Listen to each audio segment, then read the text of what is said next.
Good afternoon, everybody. Welcome to another episode of Pearl Daily here on the Audacity Network. I am your host, Pearl, and today we are going to be talking about the evolution of side chicks.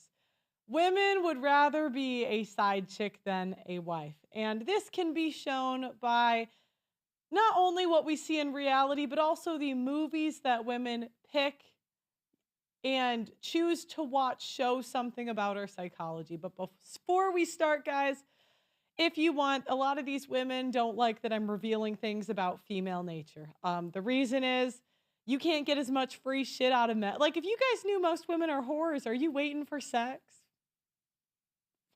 Are you gonna be taking whining and dining us? No. So I'm a problem to women, and because of this, they demonetize me. I've been recently threatened with a lawsuit because I called a hoe a hoe. And, they just keep trying to ruin my life. They make hit pieces, completely untrue. I've even had friends come out about me, try to ruin my life, all because I run a talk show. That's it. That's all I'm doing, running a talk show. And if you want what helps us defeat YouTube has demonetized me. I applied to get back in the program in October, and it's been like 4 months. They just aren't getting back to me. I guess never. So you can go if you want to support us. 1 yearly membership sponsors the whole show. By the end of the year, we'll be able to cover our costs, which is really what we want to do. Then it doesn't matter if they monetize us or not. We don't care. So if you guys want, what you get from signing up for our memberships is it's also an app, by the way. I read your chats all throughout the show, like Elliot right now said good afternoon. I also want to say thank you to the people that did sign up in the last show. We appreciate you. Charles gave us a yearly sponsorship, which sponsored the show yesterday. Stefan, a monthly sponsorship, but everyone counts. Thank you so much. Another one from Touch. I only read first names because I don't want to dox anyone. Brady also did a monthly membership. Daisy, another monthly membership. Let's see. We got Ken, another monthly membership, and a yearly membership from Craig. So you guys can also purchase my time if you want to talk to me about anything. You can. I like YouTube help. I think that's the most ideal. But whatever you guys want to talk about, we can talk about. Some people just want to hang out. It is what it is. Okay, so back to the topic. Today we're talking about side chicks. So back in up to around 1970, dating was fairly simple. Most couples had either an arranged marriage or they met in school, maybe at work, but in general, you would marry young. A man back in the day met a young woman and would ask her dad if he could take her out on a date. There would be a courting period, then marriage, then children. Before third wave feminism came along and ruined everything, modern women have changed the rules of dating, pushing out average men and only going for top tier men. This has created an endless supply of women looking for men in the top 20%. Modern women would rather be in the rotation of a high value man than settle for an average guy. Where women in the past would demand commitment before giving themselves to a man, modern women have grown accustomed to sleeping with men and waiting for a commitment that would never come. Many of these women know that the man is sleeping with multiple women, whether the man tells them or not. Irrelevant, they usually can tell. This leads to many women having to figure out, are you the side chick or the main chick? Which one are you? What is the main chick? The main chick is a woman that gets the bulk of a high value man's attention, time, and resources. She's the one that gets to stay over on weekends. She's the one that gets to go with the man when he's out of town. She's the one that gets to meet the family. The side chick is the woman that gets whatever's left over. She'll settle for sex a couple times a month and a few gifts every once in a while. A key point with a side chick is that she has to be fine with whatever time she gets. You want to meet the family? Too bad. If she tries to ask for more time or resources than the man is willing to provide, she'll be kicked to the curb. So if she says, I want a relationship, he says, not today, bitch. Leave. See you never. If she tries to ask more time, she'll be kicked to the curb. So How can a woman tell if she's the main chick or the side chick? There's a couple different criteria I have come up with, although you are welcome to adding your 2 cents. So let's talk about the way people are dating nowadays. So nowadays, people meet on a dating app. They tend to download Tinder, Hinge, or maybe on Instagram. Now, as you guys know, whenever women push a technology for dating, it's because we get to share and have access to higher and higher value men. The idea is some mid women will get a guy out of their league to settle down. Usually doesn't happen. There's 10 losers, but mid women I have seen win. I'm not going to pretend I haven't. So the typical life cycle of dating nowadays is, people start with sex. They usually go on 1 to 3 dates. They hook up. Then it's a situationship for God knows how long. Now, the higher the value of the guy, the more he can pull this off. So I've heard of women being in 7-year situationships. Now, I wouldn't say that's typical. Typically, if it does, the relationship progresses to marriage, kids, whatever, they'll hook up for a couple of months, maybe a year. I'd say on average, like a year. Then they decide. Nowadays, like boyfriend and girlfriend is damn near a proposal. So, now they're boyfriend and girlfriend officially. Their friends know each other. Everyone's hanging out. Everyone knows them as a couple. Third, then maybe after about 3 years on average, they get engaged. And then after the engagement, the marriage lasts about 7 years, and then we start all over again. Now, in the situationship process, you kind of have to see where a man categorizes you. So, as you guys know, I have player friends that I get intel from. These are guys that are definitely not simps, because most of you know I have been on the front lines of the simp epidemic for years. But I need to tell you guys about a quiet weapon being ratcheted up against men. It's rarely talked about, and it's not just this relentless anti-masculinity propaganda and OnlyFans hoes causing the societal issues we discuss on this show. Did you know the average city's tap water contains trace pharmaceuticals and endocrine disruptors? This includes estrogen from birth control. The average adult consumes a credit card worth of plastic every single week. That's 5 grams of plastic a week on average. So it's no wonder the average male's testosterone is half of what it was 50 years ago. Testosterone levels decline 1% a year. Without a course correction, we're really headed towards extinction, guys. No matter how based you are, you need to be naturally boosting your testosterone. My friends at Chalk, CHOQ.com, are on a mission to save mankind from extinction by boosting your vitality. Chalk's Male Vitality Stack contains premium and potent herbs clinically studied to naturally boost your testosterone levels, sperm count, and overall vitality. Just one of the many ingredients in the Male Vitality Stack was studied in double-blind human clinical trials to boost total testosterone 20% in 90 days. When you boost your testosterone, you'll have more mental clarity, you're more capable of making decisions and taking risks.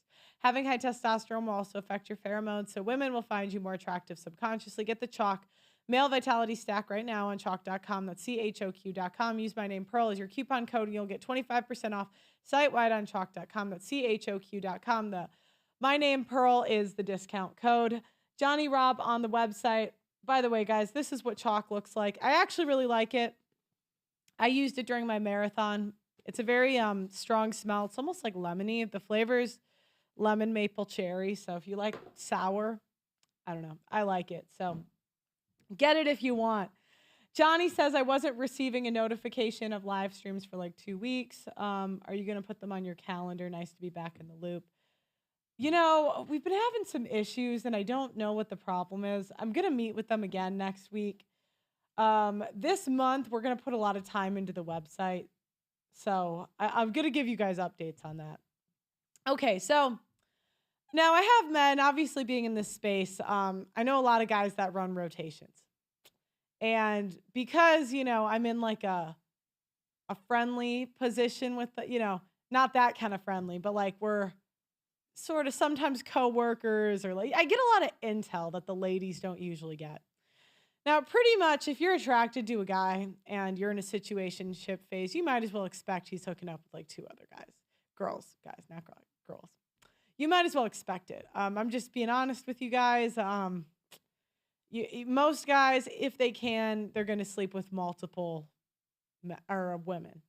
Just like women, if we can date a hot rich guy, we're going to do it, right? I mean, if Leonardo DiCaprio or Ryan Reynolds, whoever it is, came up to your wife, she's probably leaving.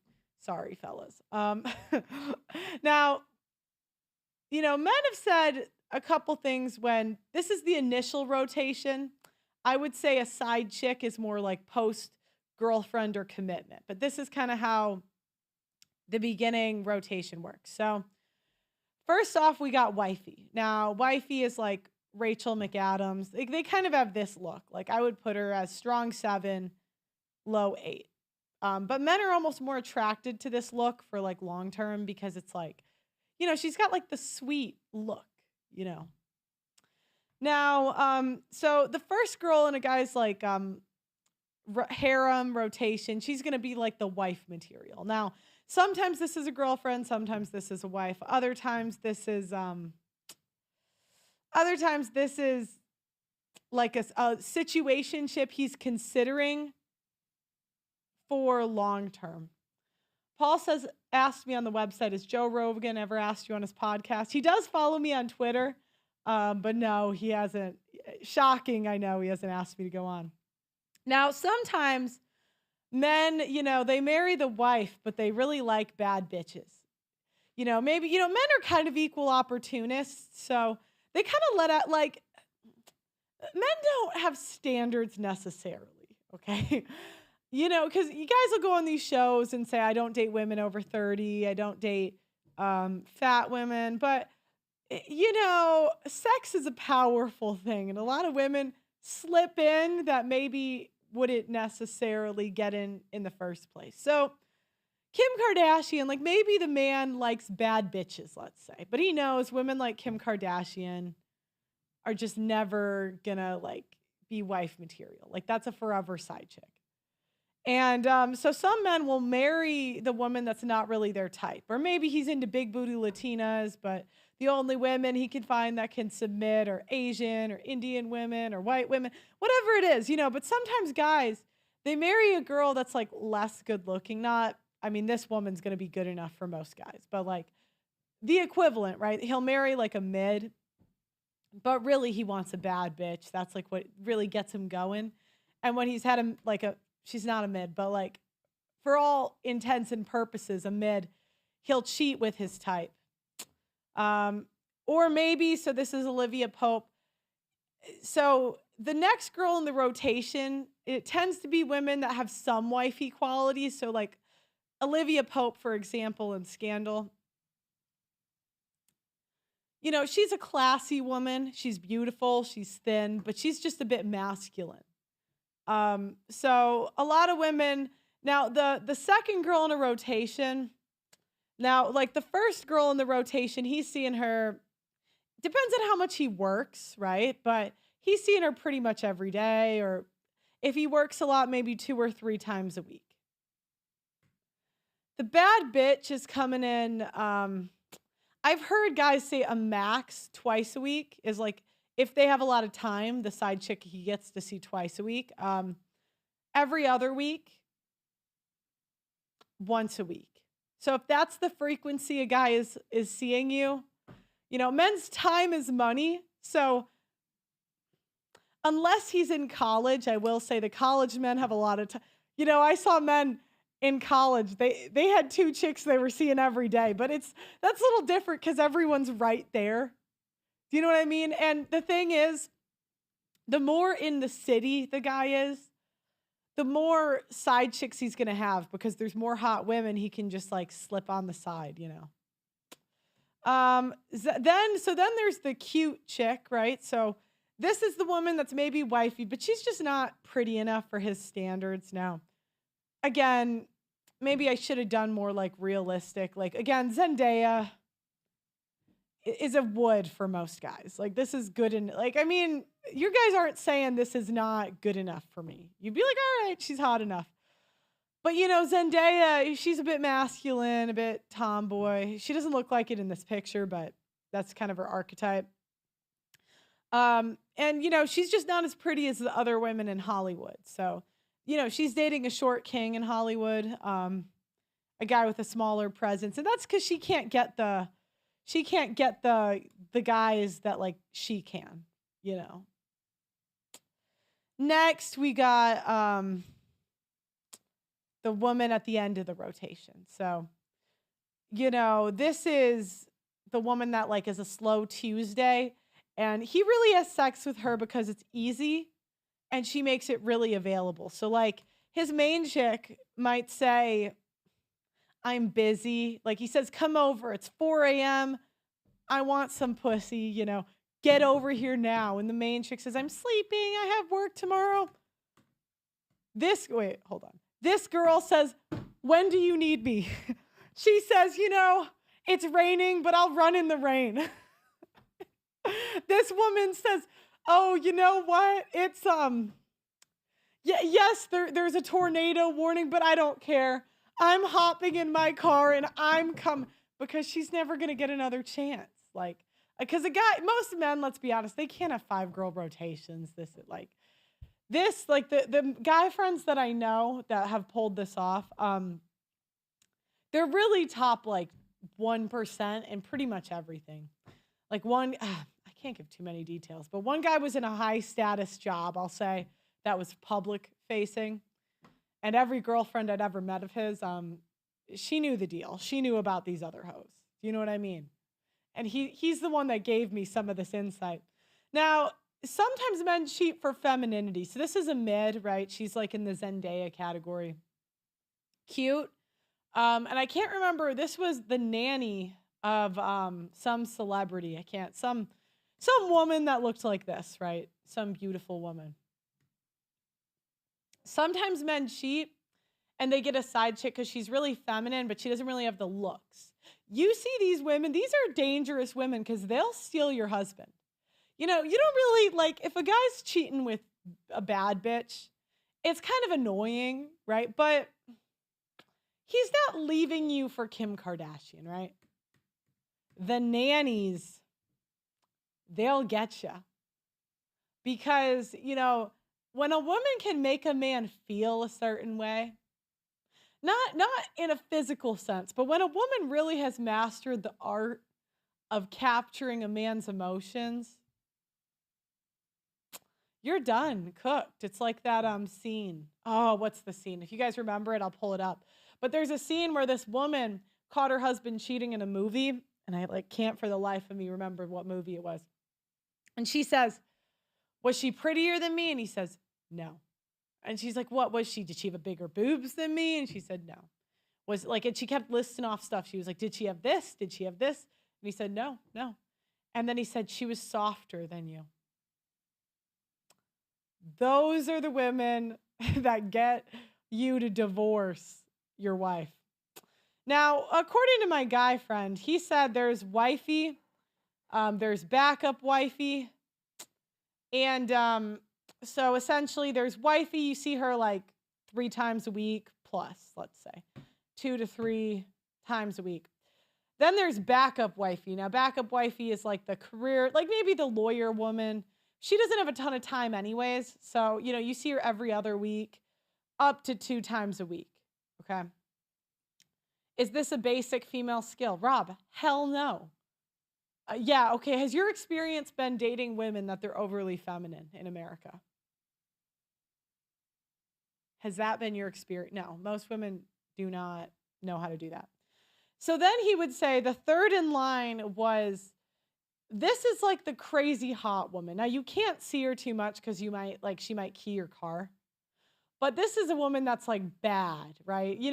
But she's either irresponsible, got a lot of debt, something that like eliminates her. But her you might see like once a month. Okay. The next is 4 and 5 is new blood. So that's like maybe like a new girl you're just starting to see. Maybe and these women, they can always take 1, 2, or 3's place. Like the 3 are kind of like consistent women that they see. 4 and 5 are either they're like filtered in, there's one night stands, or women that return, that ex you dumped 10 years ago that's always messaging you, and she's kind of nuts. It'll never work out. However, sometimes the guys just want variety. Maybe they miss her. Yeah, and so that's like the PowerPoint of like side chicks. Now, Doug says the ugliest side chick of all time was Arnold Schwarzenegger's nanny. She looks like Danny DeVito, and he smashed that for years and had a kid with her. Let's Google this. So, Arnold Schwarzenegger's nanny. Holy shit.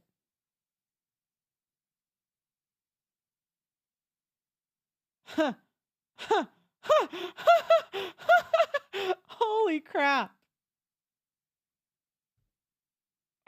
Oh, that's so bad.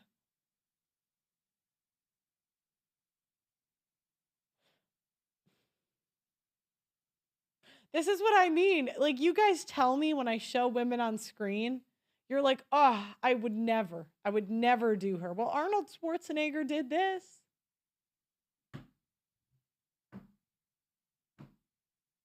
And this was his wife. It's like, wow. Holy shit. Pearl does it. This is a great one, Doug. Thank you. See, you guys can directly influence the show if you get a yearly membership.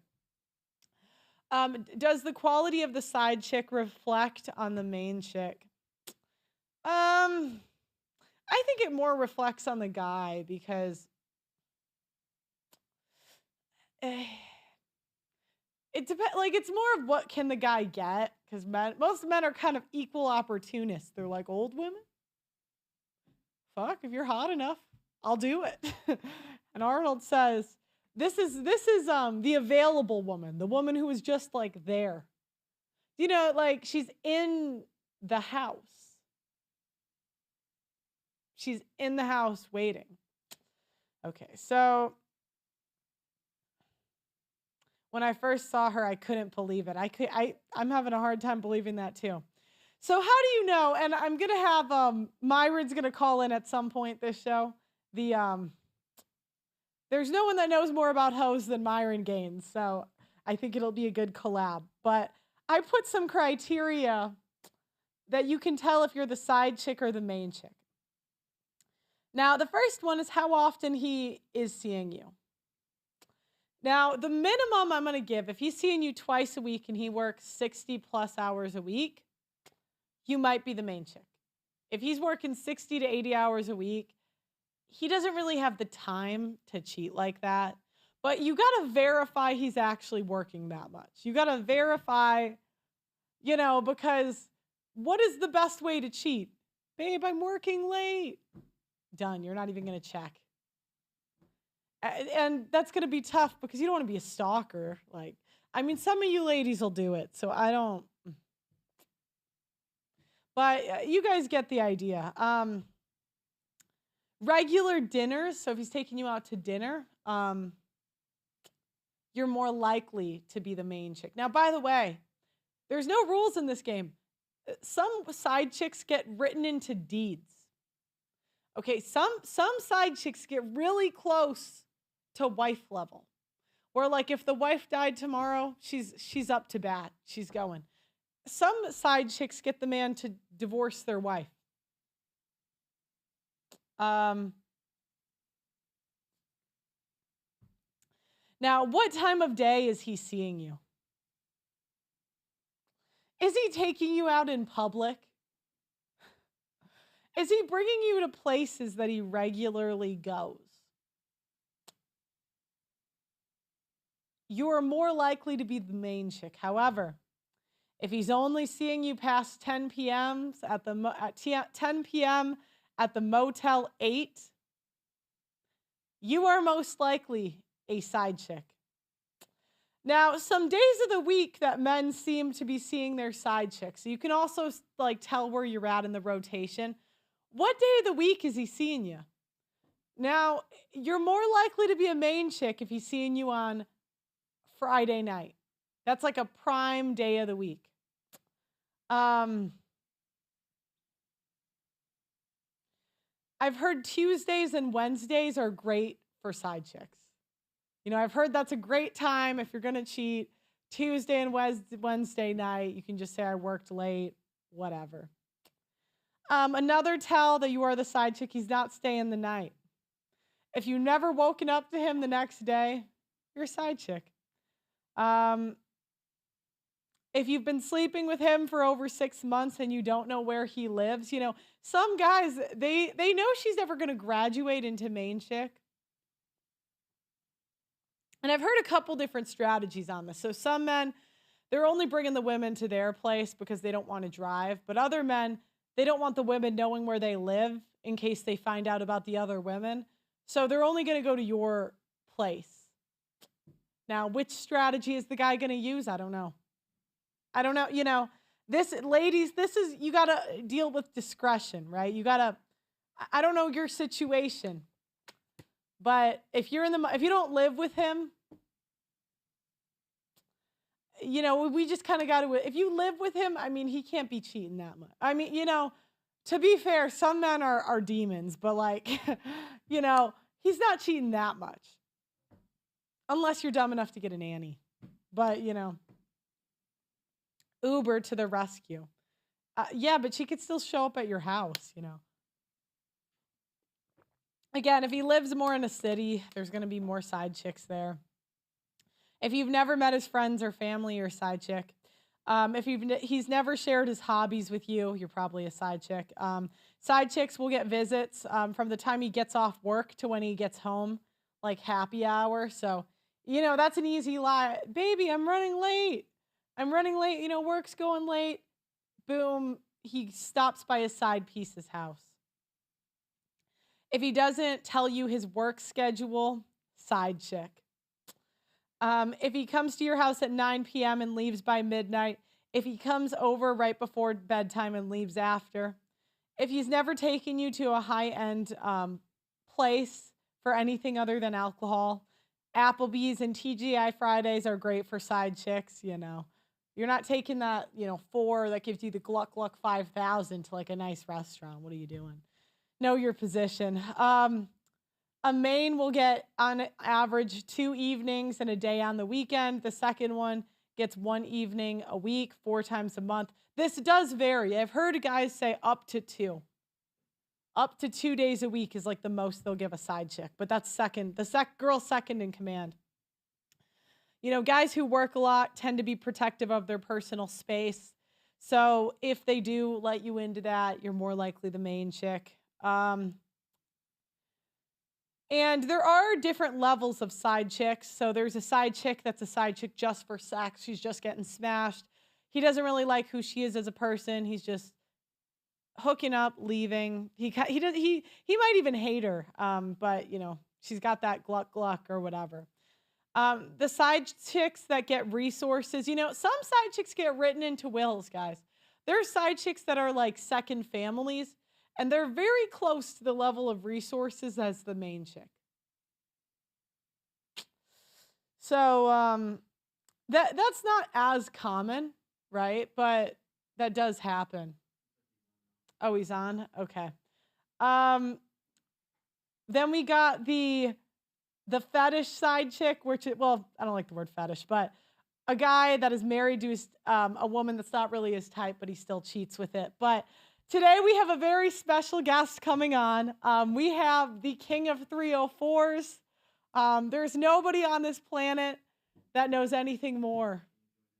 Oh, is he in? Oh, I have to go on the web. There's nobody on this planet that knows more about 304s than Myron Gaines himself. He has interviewed, I think, 3,000 people or 3,000 women at this point. So he really has a pulse of what's going on in the dating marketplace. Welcome to the show, Myron. Thank you so much for coming on. You can admit him now.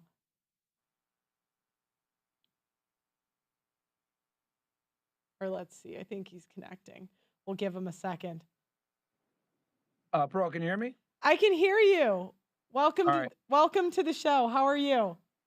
I'm good. Let me see if I can go ahead and let me take my camera off so that you can see. Cause hold on one sec.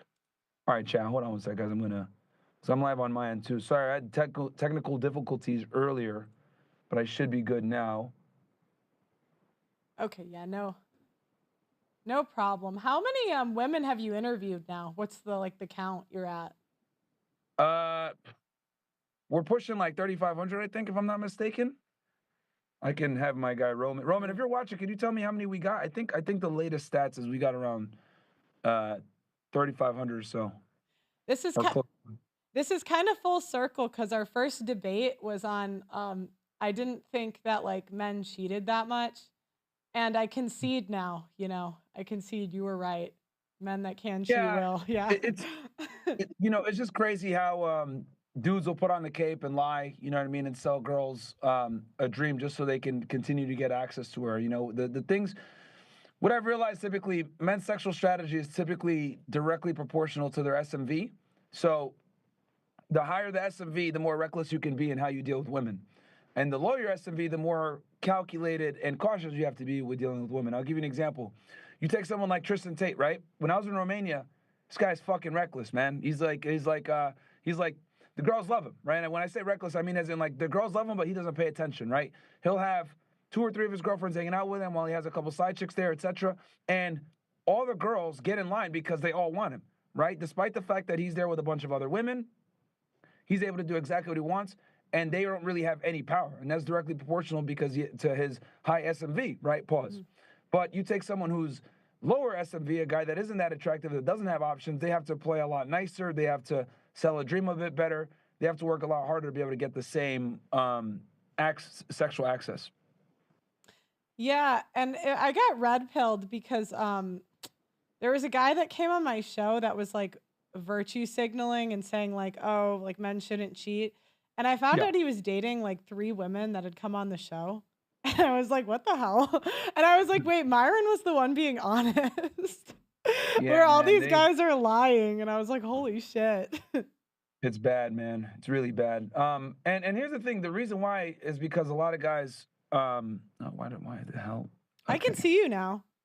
Yeah, I can see you too. I'm just trying to figure out why my my Zoom was acting weird. Okay, I think I'm fine now. Is there a way to, if you can make your mic a little bit louder? They're asking me in my chat. They're saying you're coming in a little bit low. Let's see. If you could turn your volume up. Yeah, he's gonna turn it up. Let me see. Okay. Try now. Is this better? I think so. Chat, she just turned her mic up, man. So hopefully you guys can hear her a bit better here. Yeah. But yeah, I have to concede though. You were right. Yeah, like 3 years later, Myron was correct. I just have to I just try to keep it real with as far as like what the hell's going on here with the way guys move and everything else like that. They're always lying. So I wanted to start with when a guy has a rotation, how many women generally are in it? And what are the categories that like guys will have in their rotation? I gave them before what I've gathered from other guys, and I want you to tell me if I'm right, wrong, or what you would add. So okay. So you want me to just tell you what the average guy is running as far as like a rotation goes? Yeah, who can have one? Yeah, like how many girls are in it and how often is he seeing them? I would say, and hold on, because I see here that you have like a setting on your Zoom, right, where the person that talks has speaker view. Sorry. So I see that, like, yeah, if you talk, then it goes. Let me see here if I can. Okay. I'm just gonna pin you and make you the. Let me see here. Can I just pin you there? Okay. Okay. So, I would say for guys, it depends on the guy's skill level, right? So, like, most guys can't even get 1 girl in rotation, right? But what I've typically found is if a guy has the skill set to get 1 or 2, he can get 5, right? Mm-hmm. It just comes down to like how much does he want to scale his dating, right? For some guys, two is not enough. For other guys, that's a lot, but it really depends on the skill set. So, and how much time the guy has. But I would say if you were to take like an average guy that's, pretty decent with women, he's going to have 1 to 3, somewhere 1 to 3. Anything beyond that really starts to become very cumbersome. So I'll say somewhere in that range. And then he might not see them every week. He might see, 1 every week, and then he might see another one every 2 weeks, and he might see another one once a month or twice a month. Okay. So The what would you say, how can women tell if they're the main girl or a side girl? Because what I found, and I'm sure you found this too when interviewing women, a lot of women think they're in relationships with guys when really they're just a side chick. Yeah. So this is a good question. This one depends on the guy's means, right? So like what ends up happening, and this happens a lot with girls that get with like guys that got money.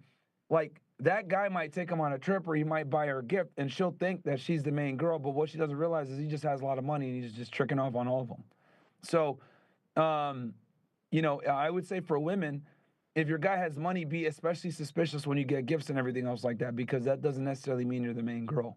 Mhm, Um, but I would say if you're sleeping at his house multiple times a week, that's a pretty safe way to tell mhm.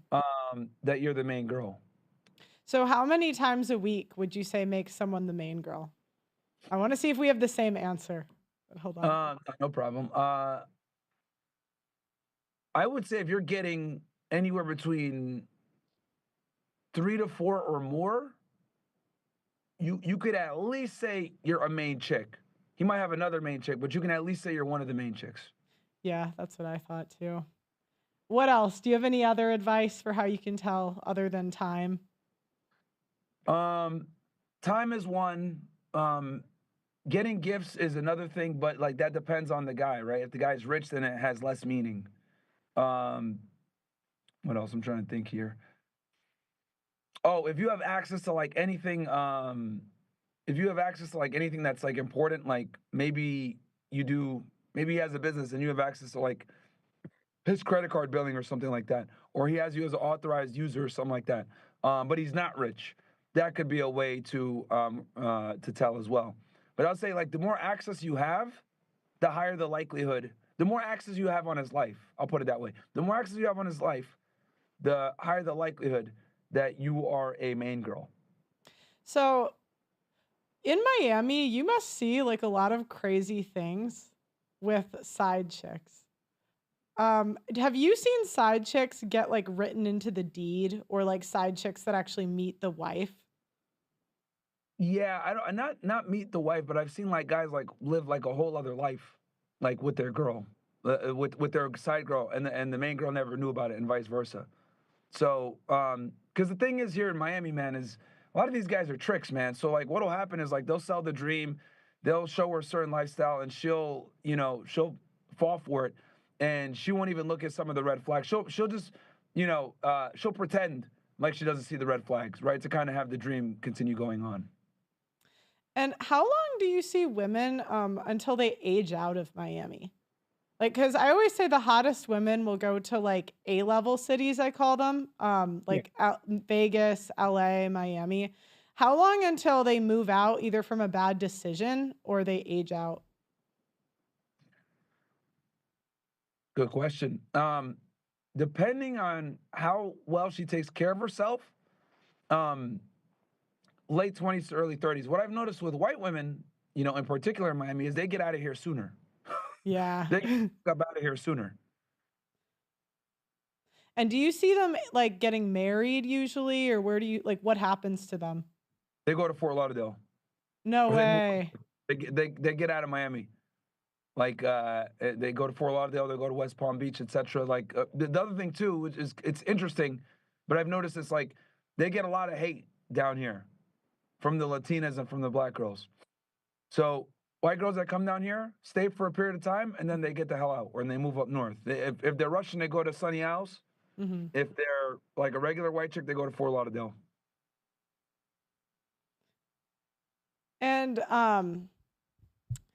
why would you say that most men that cheat, they just see it as sex or like, because I was saying some men cheat for different reasons, like when they cheat with the nanny and the nanny's ugly, it's like based because usually the wife isn't giving him something, so he goes to the nanny. Like Yeah, Arnold Schwarzenegger, have you seen that? I did. I think most of the time when guys cheat is just to get something new. That's Yeah. really what it comes down to, man. Novelty is literally like every guy's like thing. Everybody wants new pussy, regardless of how good your girlfriend is. So that's what I think is the main thing. So one of the best things that you told me on the show years ago, I thought you were wrong, but you're right now. was you said it's different, like a different time, and I would say the cutoff is like men over 40 and men under 40. Um, where like some men over 40 don't really know as much about like the social media age. And so Mm. but I'm just wondering, like the men, do you see men, have you ever seen men not cheat that could? I guess is the question.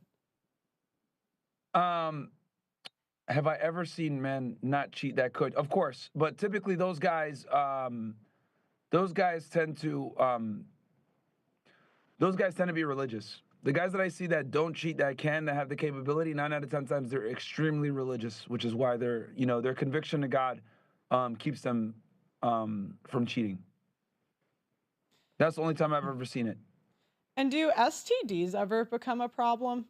Like, have you seen that, Uh, for a lot of guys, man, no, unless they're like smashing a bunch of like thoughts raw, like not really. Not for a lot of guys. I think for women, man, they're way more likely to get a STD just because obviously, they're the ones receiving, right? So Yeah.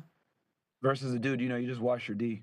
Yeah, well, because that's the biggest thing you hear with women and cheating. It's like they don't want to get an STD. And I was just Yeah, wondering if, like, because you get so much insight into what's going on in the marketplace, like, if that's really a problem with guys that run harems and rotations. I think it's two things. I think it's a twofold thing. So, yes, they have a valid concern about the STDs for sure, Mhm. but they just use that as a crux because the reality is they don't like the fact that he's having sex with other women. That's the Yeah. real reason. Like, because what I've realized is women want higher status men, but they don't want to deal with high status problems. They want to basically be able to have a dude that's like the top tier guy and have him all to himself or have him all to herself without dealing with the consequences of being with someone like that, right? And they kind of want to have this illusion in their mind that they're still the prize. So, though they know that their guy has the ability to go out and get other women and probably does, and they dislike that, instead of saying, well, no, I want you to be monogamous to me because I'm special, they kind of know in the back of their mind that's a ludicrous concept because they're not special. So they kind of cope and say, oh, well, I don't want any diseases, right? That's how a lot of girls I've noticed kind of deal with the problem is they say, oh, I don't want a lot of diseases. But the reality is, I said, but then I counter, I say, okay, well, let's assume he used the condom on every other girl. Well, no, I just don't like him doing that. And then you find out what the real problem is. Because I solved for that issue. He used the Yeah. condom every time. Would you be okay with that? No, I just don't want him fucking other girls. That's really the issue. It's not the STDs like they claim. It's Yeah. the fact that he's hooking up with other women and they're using the STDs as a justification for why their guy, who is 2, 3, 4 points above them in sexual market value, can't have sex. That's why. And is it hard for you to see these guys like virtue signal when you know they're lying? Because that you're never gonna like air them out on a podcast. Like you're not gonna do that. But I'm sure you've had guys come on where you see them virtue signaling and you know they're like pandering, Yep. about the cheating stuff. Because I'd say that's like one of your most contentious takes, other than like the J stuff. The J stuff, yeah. Yeah, they hate me for that too. Yeah, no, you know, this is why I don't hang out with blue pill guys. So if you look at like my friends, the guys that I hang out with, that I Yeah. spend the most time with, whether they're guys on a team or whatever it may be, um, or creators that like I collab with a lot, whether it's the Tates or the Justin Waller or Sterling or any of these other Mhm. guys, like they're all red pill aware. And the reason why is because blue pill guys do stupid shit that you just is just infuriating, right? Whether it's like they try to show off in front of a girl or they put down their friend in front of a girl to look better, some stupid shit like that. Like blue pill guys just don't get it. And then they also will virtue signal and do dumb shit like that, saying, "Oh yeah, women are queens" or whatever. And that shit's very annoying.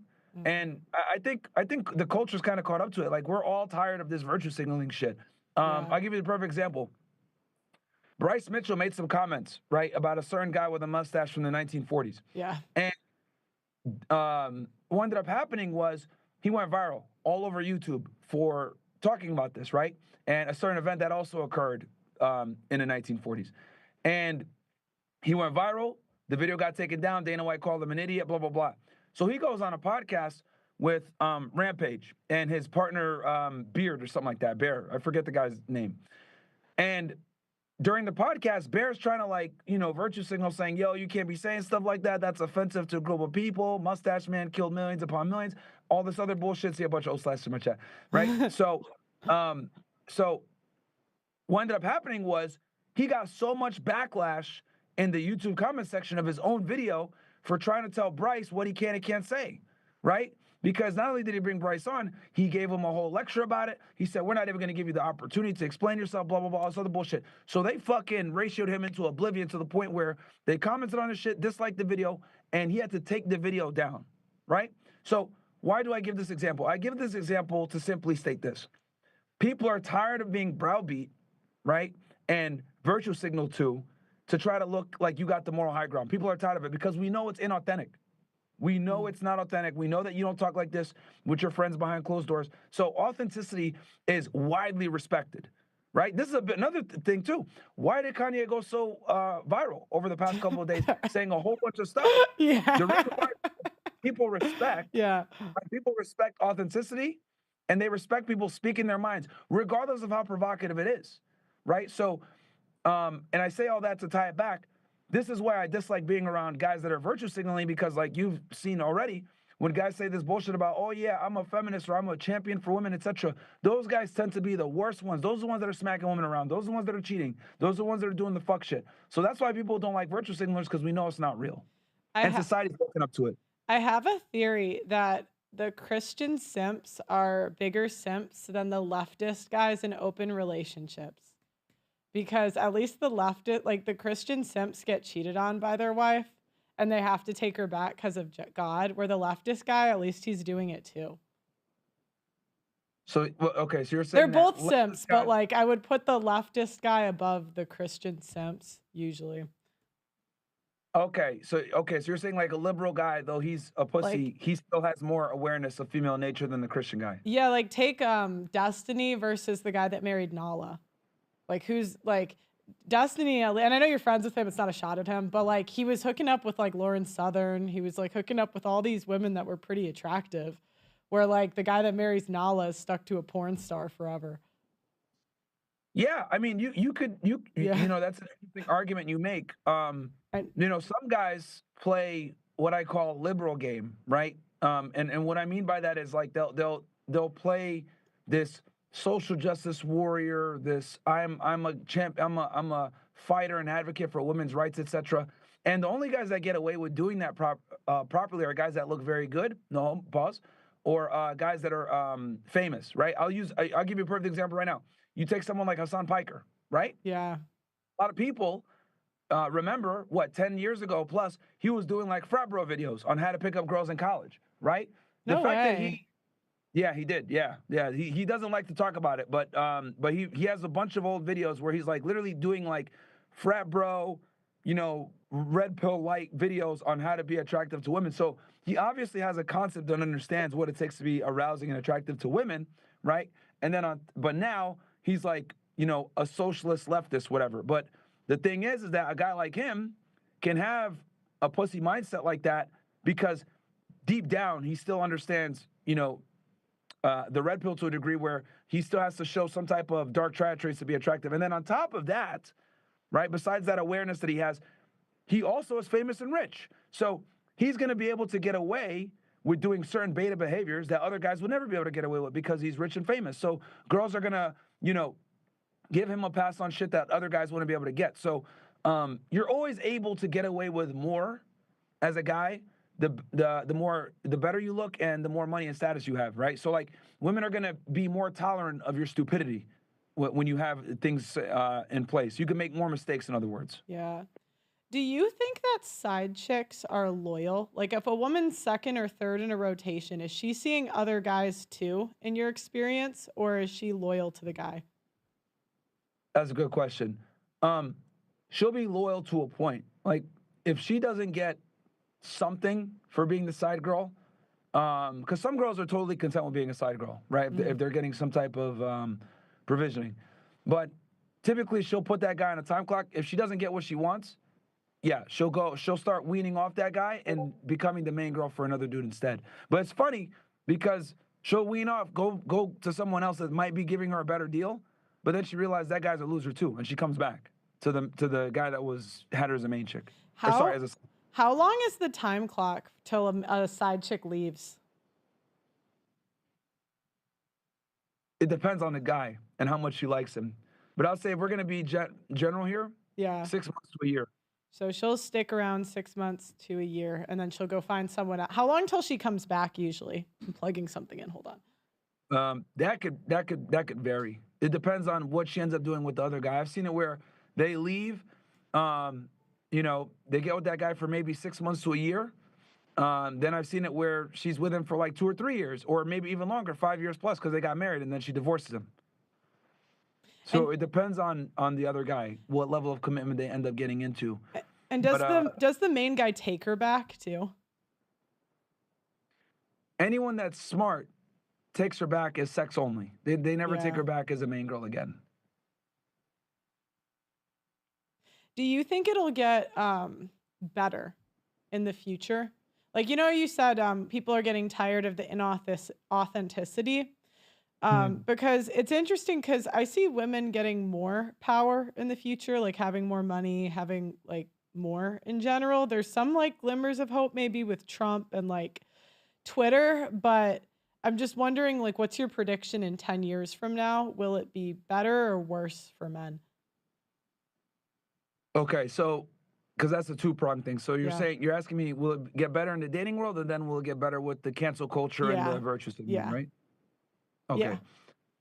So for dating, it's gonna get worse. No, one sec. I don't know what it is. Bro, question. What is I'm doing my thing here on Zoom. For some odd reason when I talk, it shows me twice. Is there a way where I can like have it where you're always on screen? I tried pinning you, but it doesn't work. You It might be your Zoom settings. wait, what did you say? Like when I'm talking on Zoom, I can see myself Wait, twice. hold on. I'm telling the producer. He's like telling me what we can do. Sorry, what? You can. Yeah, that's fine for now. He's gonna do it. Oh, Okay, shit, yeah. sorry. Because for some odd reason, yeah, there you go. So like I can see you now, but like when I was talking before, it would show me twice. Okay, I think it just fixed it. All right. So the question is are things going to get better for men dating wise first, and then the second question is, are we going to get a better result from this woke virtue signaling culture? Yeah. Okay, so I answer the first one first. For the dating, no, I think it's going to continue to get worse, and what's going to end up happening is, I think, and this is going to a crazy conspiracy theory. I think sex robots are going to be the thing within the next 50 years. Okay. I've seen them go up in manufacturing. I've seen more people talking about them. Japan's already a couple of years ahead of us in this regard. And I've realized that a lot of guys would rather just play video games or be in solitude than hang out and do the work for modern day women. Because what's ended up happening is this. Average men no longer qualify for average women. Being a dude making 30 to 50K per year and being a nice guy and being a good potential husband is no longer attractive or sexy enough to a majority of women. So what's happened is women's standards have gone up, but the problem is that their virtue's gone down. So since women are making more money and have more status, their standards have went up. But the problem is that these are things that men don't really give a shit about, right? Men care way more about virtue. So in their pursuit of making more money, becoming successful and pushing off marriage and relationships later on in life, their virtue's gone down because they've been more promiscuous in college, etc. So for guys, a lot of guys are kind of waking up and saying, okay, is the juice worth the squeeze? No, it's not. I'd rather just get a hooker or get a chick that I smash every now and then, or get a sex doll and do that, or look at porn. That's why porn is, I don't know if you've noticed, like, the popularity of porn and the ubiquity of it has exploded over the past 10 years. As we've seen social media rise and women's standards go up, pornography has exploded in popularity.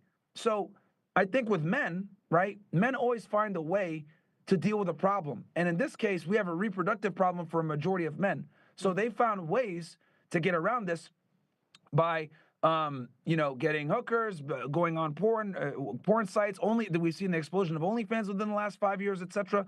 So this all tells us that there are men that are absolutely struggling with women, right? Mhm. So I think it's going to continue to get worse because women's standards are not going down and they're not going back in the kitchen. As much as these tradcons want to sit there and say, oh, well, we need to make a return and make women traditional again, etc. It's not fucking happening because for every Pearl or Isabella Moody or a girl that, Candace Owens, a woman out there that has conservative values that says, hey, women need to be women, there's millions of women that will never go back to the kitchen, right? This is why female conservative commentators are so rare because in general, women don't have conservative viewpoints unless they have a strong father or a husband in their life. So that's number one. I don't see us going backwards where women are going to lower their standards and be subject to a man's authority that's average. The only way you're going to be able to get that is you're going to have to be a top tier guy. And these guys we know don't settle down. So Yeah.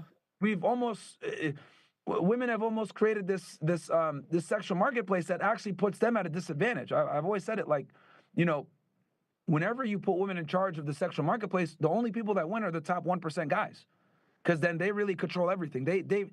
Feminism has inadvertently given all the leverage to the top percentage of men, while simultaneously taking the leverage away from a lot of the women and getting regular guys completely out the marketplace. So that's what I would say. I think it's going to get worse for men from a dating perspective. You have to be exceptional to be able to get a girl. That's one. Now, when it comes to the woke culture and this virtue signaling bullshit and all that other stuff, I do think we're getting better in that regard.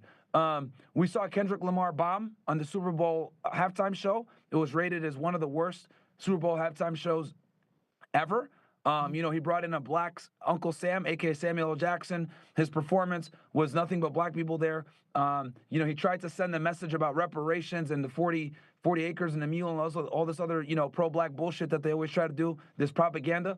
And that might have worked 5 years ago during the George Floyd riots. It might have worked 10 years ago when it was cool to take a kneel during the national anthem. But people are tired of the virtue signaling. People are tired of the political correctness. People are tired of the racial propaganda of minorities deserve to get these certain jobs, DEI. The election of Donald Trump, and in a landslide fashion, by the way, proved that people want to be able to say what they want to say, regardless of how bigoted, misogynistic, racist, or whatever it is people might think.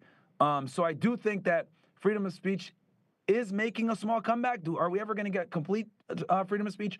No, right? But it'd be great to work towards it and try to get it. But I do think that when it comes to woke culture, DEI, political correctness, all this other bullshit, it's dying. We got rid of DEI. There's two genders now as recognized by federal law. Trump signed an executive order banning men from women's sports, which, it's crazy that we even let it get that far. One of the most telling things is Trump and J.D. Vance campaigned on saying, we're gonna bring back common sense of politics. Like what? Like what kind of fucking bizarre world are we in where the presidential candidate is campaigning on common fucking sense? That tells you how far left we went. And now, obviously, Donald Trump coming in is bringing things more, I would say just bringing it more center, because I wouldn't even consider Donald Trump far right or alt right or anything. He's honestly more center right than anything. Yeah. So, he's pretty left on immigration. He's pretty left on feminism and abortion, all this other stuff. It's just that we've gone so goddamn woke that he looks like a far right, president when he's not even close. So I do think that the woke culture is dying. Trump coming in and winning in a landslide victory proved that because he beat a black woman for president, which you would think she's the poster child of DEI, and she lost, which is fantastic because we don't need more of this woke bullshit, man. It's extremely annoying, and people are tired of it. We're really tired of it. I can't believe they let you on Piers Morgan. I could not believe it. I saw you on. I was like, what on earth? But sorry, keep going. What were you saying? Because I love that you mentioned that, because I was going to talk about Kanye next. Yeah. And I did a whole thread about this on Twitter. Why Kanye's his tirade on Twitter actually was extremely successful, made him a lot of money, and how it was planned. But to kind of go into that, because you mentioned the Piers Morgan thing, obviously they brought me on to talk about the whole Kanye West thing, because I'm real big on free speech absolutism or maximalism, however you want to look at it. And I didn't really have a problem with a majority of the things that he posted. I mean, obviously, I didn't like the pornography or whatever, but pornography doesn't constitute free speech, which they're trying to conflate the two. Pierce was trying to tell me that freedom of speech or pornography are the same, and I'm like, not at all, dude. Like freedom of speech, right, is not the same as freedom of image or freedom of video, right? Like it's not the same whatsoever. But Kanye West, getting the amount of engagement that he got. Well, of course, he got a lot of hate as well, but a lot of people supported him when he was saying a lot of these like very controversial things. Yeah. And I don't think it's because people are Nazis, and I don't think it's because people hate black people or hate women or hate Jews. No, the reason why people liked what he was saying is because he allowed people to see a controversial topic be brought to the forefront and us being able to critically think. Because you would see that tweet, it would make trigger you emotionally, and then you got to make a decision. Do you agree with this or do you not? But then it forces you to critically think, and that's something that we haven't had in a while, right? Because if you look at a lot of these celebrities, they're all woke. They're all scared to say things that are racy. They're all scared to say things that are controversial. But you got a celebrity like Kanye, who's an A-list celebrity, internationally known, saying, I'm Yadolf. Like, that's wild, but it's provocative, it's funny, it's fresh, it's different. It's something that people don't have the balls to do. It's brave, whether you agree with it or not. So him being able to get this engagement and be able to get this, go viral like this on the internet. And I honestly think he stole the Super Bowl limelight away from Kendrick Lamar, because on one end, you got Kendrick Lamar doing this pro-black, virtue signaling, black power bullshit performance, right? Which we're fucking tired of with the BLM stuff that we had to endure over the past 5 years. Then on the other hand, you got Kanye West, another black artist, who's saying all this crazy stuff, right? That'd be considered like far-right propaganda, but he's going after everybody, and people are like loving it. And he doubled his sales in shirts. People were talking about him. He hit the headlines despite not having an album out. And I think the reason why he was able to steal the limelight from someone like a Kendrick Lamar to some degree is because it was refreshing to see someone speak their mind. Are you going to get a collab with him, you think, at some point? Is it in the works? Kanye? Is it? It's funny because I hit up Nick on the side. Look, if Kanye wants to do something, it'd be great, but I truly do think that he just did that as a marketing run for his merch. I don't think he did that to like really that. And that's another reason too why I was laughing at Pierce and all these other guys, because they were so offended by what Kanye was saying. I was like, bro, he's joking, he's trolling. He probably doesn't even believe in half the shit that he tweeted. Yeah. He just wanted to get a rise out of everybody. And he did it. He successfully did it, and he sold his merch and got in the headlines without even having an album out. And he doubled his sales. He literally doubled his sales. The same cancel culture that destroyed him 2 years ago, right, with the ADL, et cetera, when he said the stuff about DEF CON, that same cancel culture went ahead and made him, he used that same cancel culture against him and was able to make a bunch of money selling merch. Yeah. So when you said it's going to get worse for men, where it's going to get more, more women are sleeping with the same men in the future, does that mean women that are like 4s, 5s, and 6s are going to be having sex less because the top guys don't have as much time?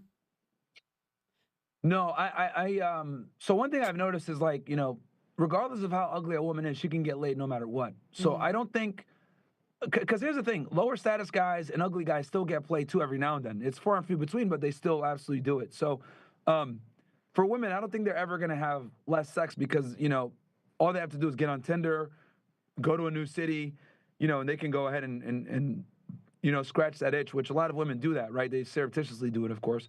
But I don't think women are ever going to experience like a sex drought. As a matter of fact, to prove that women never experience a sex drought, remember when Trump won? What did women say? Oh, we're not having for the next 4 years, right? When Trump threatened Colombia with the sanctions or whatever, what did the Colombian women do? Oh, we're not going to have sex until this thing gets fixed. Like, women have so much sexual access that they're able to literally get on social media and wield it as a leverage tool against men. So I don't think women are ever going to have a problem with getting laid ever.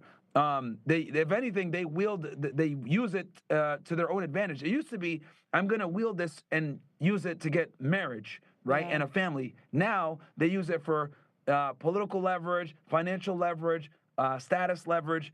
And that's just where we are now, where women just use their sexuality to get a come up. I was just wondering, I have seen in my interviews women claiming they go like 1 year, 2 years without having sex. Do you think that's all cap, or do you think they're telling the truth at all? It's a fucking lie. Go ahead, What go I've ahead. noticed with that, when girls say that, oh, I'm celibate, or I haven't had sex in XYZ, what they're not saying is they hooked up with their boyfriend or with an ex or a guy that they've had, a fling with, right? And they don't count that. And you're a girl, you know that, Oh, I'm gonna ask that. Okay, sorry, keep going. yeah, yeah, ask them, yeah, because when they say that dumb shit, just be like, okay, but did you hook up with an ex or a guy that you used to have a fling with or whatever? Because girls, what they'll do is they won't count that. They'll say, oh, I'm celibate. What they really mean is, I'm celibate from having sex with new partners. Well, or they don't count blowjobs. Like Yeah, they'll do everything but, and they won't count it. yeah, or they'll do anal and not count it, or they'll Yeah, yeah.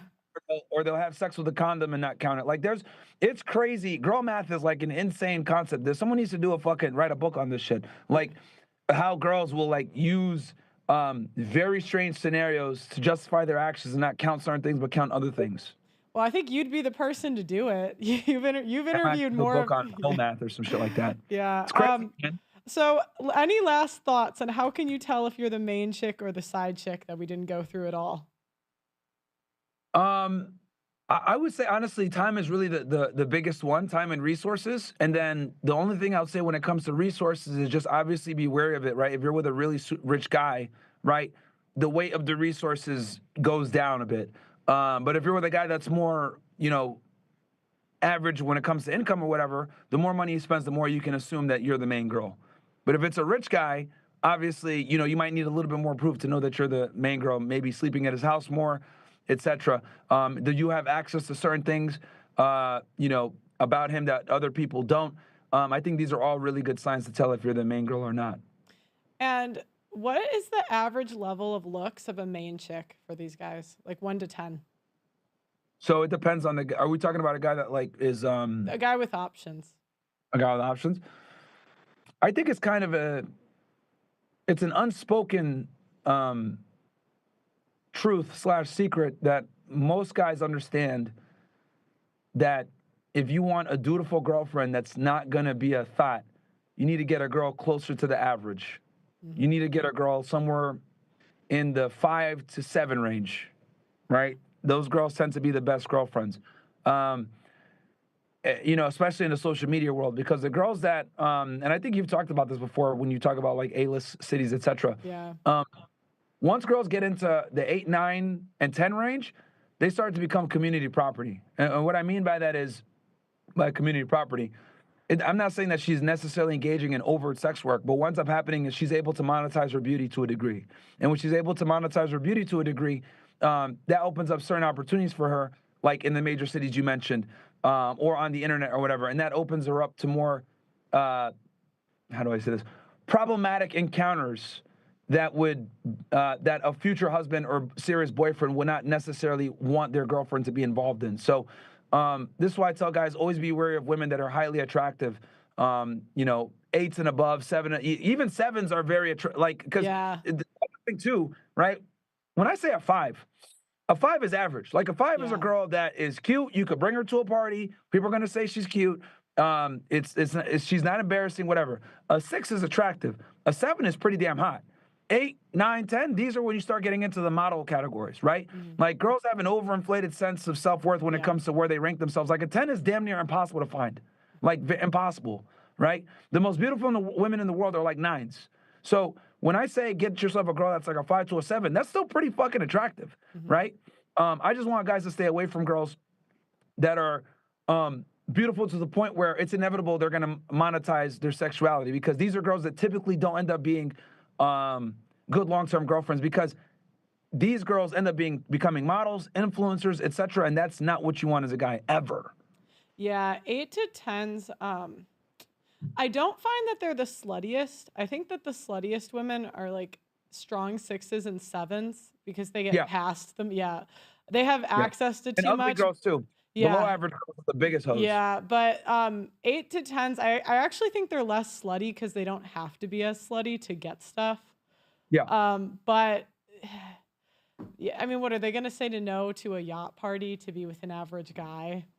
No, Yeah, they're you more know? devious. Yeah. They're more devious and they're way more manipulative, right? The very attractive women get really good at being able to compartmentalize male value. And what I mean by that is like these are the women that have a dude in their phone saved as Uber. These are the women that have a dude saved in their phone as uh, yacht guy, as light bill, Yeah. as rent. Like these girls are the ones that are absolutely skilled at like putting men in certain boxes to benefit them because since the time they've hit puberty, men have been coming at them. So they've become extremely adept at being able to put men in categories and siphon value from them while simultaneously not giving any value back. Do you know what? I had a realization because I used to, I don't want to say used to, but I would judge women that would like do that very harshly, like the yachts and all that stuff.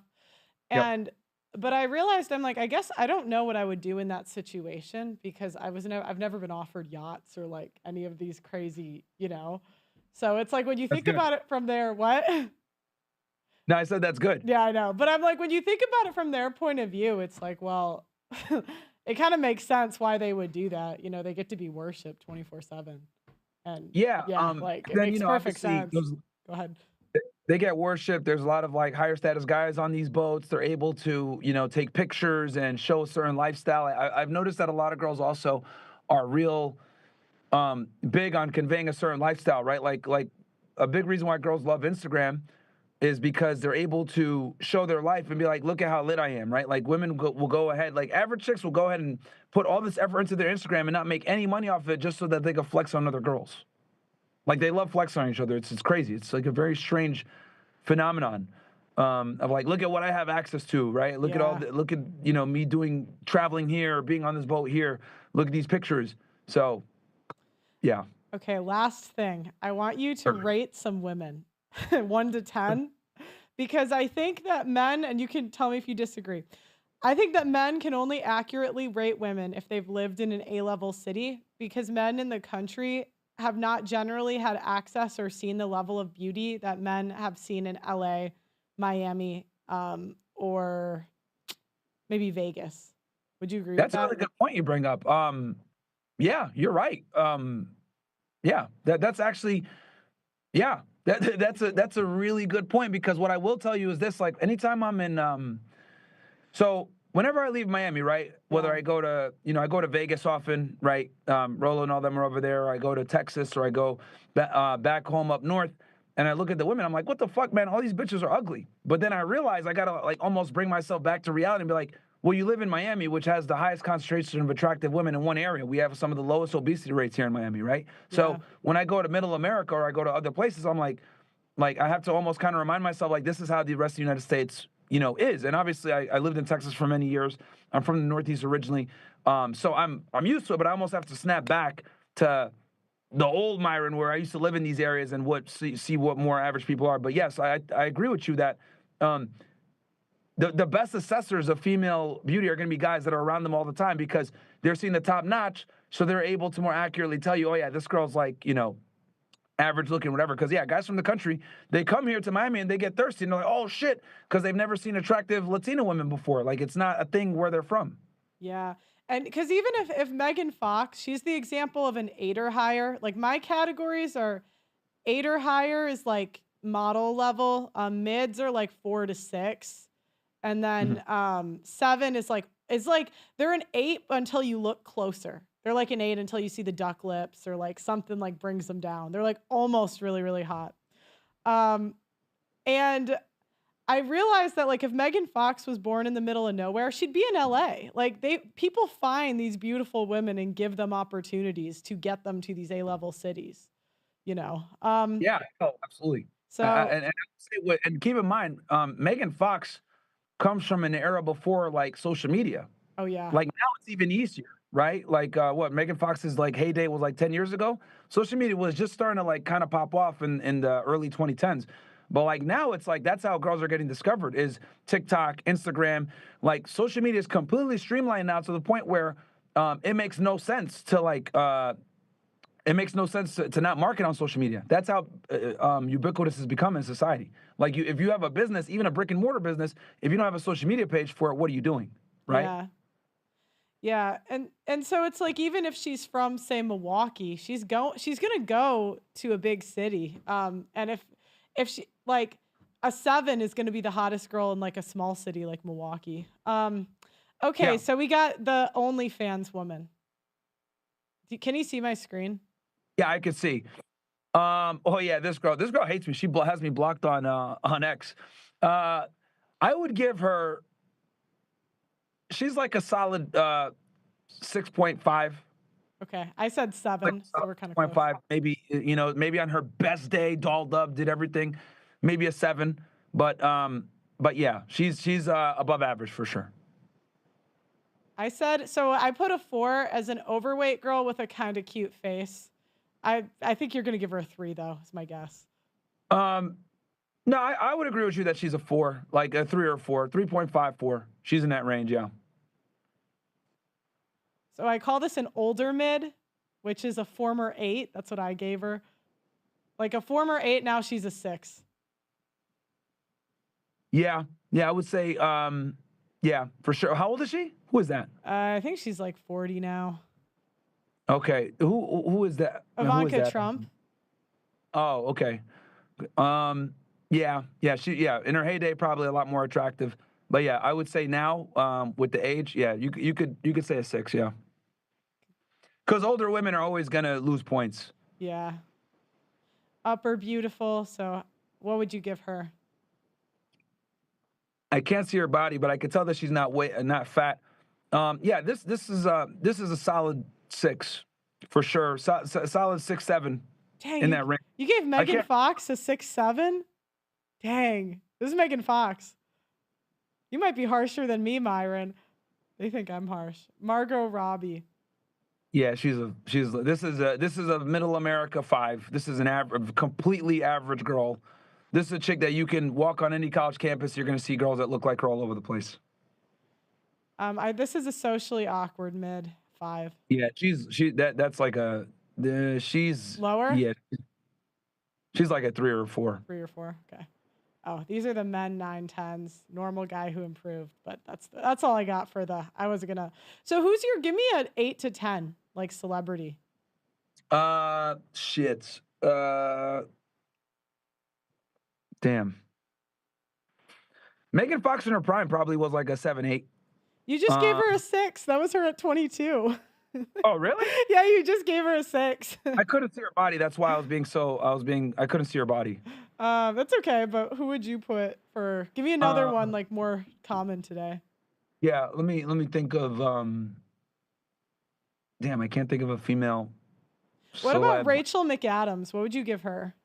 Like I back don't even when know she who was that is. young. Hold on, Let me Rachel Google who that is. McAdams, young. This Rach, she's in the Notebook, like young. This is her young. Googling her right now. Cute face without makeup, full lips for a Caucasian woman, which is good. Um, I can't see her body though. But yeah, I'd give her like a 6. She's a 6, yeah. I wanna, She's she's a little above average. yeah, I wanna see what you Nothing would give crazy. an 8. That's what I'm curious. You're harsher than me, and I think I'm pretty harsh. So I want to see what your 8 is. Yeah, my thing is once you start getting into like the 8 or 9 range, like the woman has to need to have like an exceptional body. You know what I mean? Because now we're getting into, I think to break into the 8, 9 range, you need to have like, now we need to get into like, certain body ratios where we're talking flat stomach, ass, developed breasts, etc. Once we get into that range, because now we're getting into monetized beauty range, right? So that's what it is. Gail Goddard, someone gave me in the chat. No, I wouldn't give her a 10 or 9. 'Cause, she's like a 7. Would you Nah, agree? not even. She's like a 5, man. I think young maybe she was Very better looking. average. I think young maybe she was better looking. Oh, this is her like younger. If I walked into a Starbucks and saw her, I wouldn't look twice. I need to see your She's a 5. 8s, Myron. I need to see I them. just can't think of a girl right now at the top of my head that's like an 8. I I wanna. can't think. I need to see what I'm like. because I want to get my ratings better. Like I want to get more accurate. So I need to see what you're gonna give an I mean, 8. you're not that off. Like, I mean, you're still pretty damn good. You're only maybe like 1 or 2 points off for Yeah. me. And keep in mind, I'm down here in Miami, so like, I'm around very attractive girls all the time. Stacy Dash and her What about the one woman who just aged out and everyone was saying she hit the wall? Pamela Anderson? Was that an 8 plus? Young? Pamela Anderson in her prime, probably like a 7.5. Oh my gosh, you are harsh. 7.5?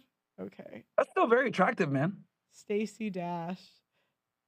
No, I agree with you. I just want to see what oh guys, come on. She's not an 8. She's a good looking, but I wouldn't give her an 8. She's like strong 7. Jessica Rabbit, they're saying. Yeah, no, she's attractive. Yeah, she gets a 7. Oh, guys, that's a cartoon character. Okay. The fuck? Is your chat giving you anyone? Let me see. I could look right now. I didn't even look at my chat here. We got oh shit, we got how many? We got like 5,000 you assholes in here. Guys, like the goddamn video. Also go show Pearl some support. She's live right now on Just Pearly Things. Go like her video as well. Open up a tab. Let me see if they got people here.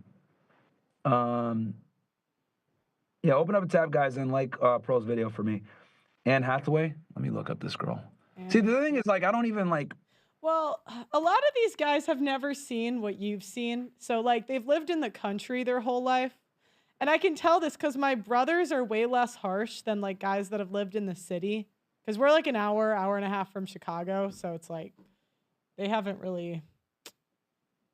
The other thing that makes a city A-level, I think, is if it has a big, like, college, like University of Arizona in it or something. That's where they'll start before they get to like LA or Miami, in my opinion.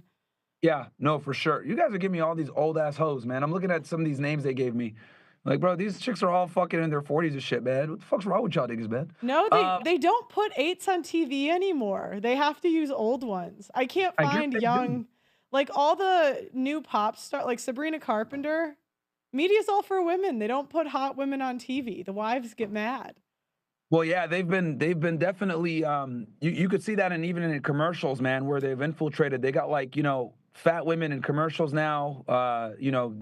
There's so much. If you watch like a Netflix series, right? Like a very popular Netflix series that originated in America, there's so much propaganda in there, whether it's like mixed couples, a gay couple, a lesbian couple, right? Or like women that are fat, like they're slowly trying to brainwash us into like accepting this whole DEI inclusivity bullshit.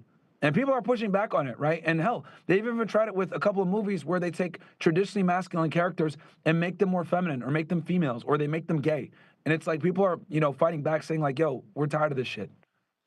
Audrey Hepburn young. Audrey Hepburn? Average. She's like a 5'6". Okay, well, next time you come on, I'm going to wait. Angelina Jolie young.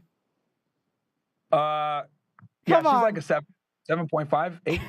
What? She's gonna break into the 8s. Angelina 7 Jolie. to 8 range, I would say. Okay, guys, we've officially found someone that Myron deems 8 or higher. I would say Kim Kardashian when she was young and not all on steroids. Not steroids. Sorry, all the surgery. She was in the 7-8 range too. And remember, 7-8 range is very attractive. Yeah. You don't find many 9s, and then 10s basically don't exist. Well, if you think of any, feel free to send them to me because I really wanna dial in my rating system, but I'm always gonna be biased because I'm a woman. So yeah, no, for sure. I would say to break it to like you got to be like have a great body to get into the 8-9 range, like damn near fitness girl.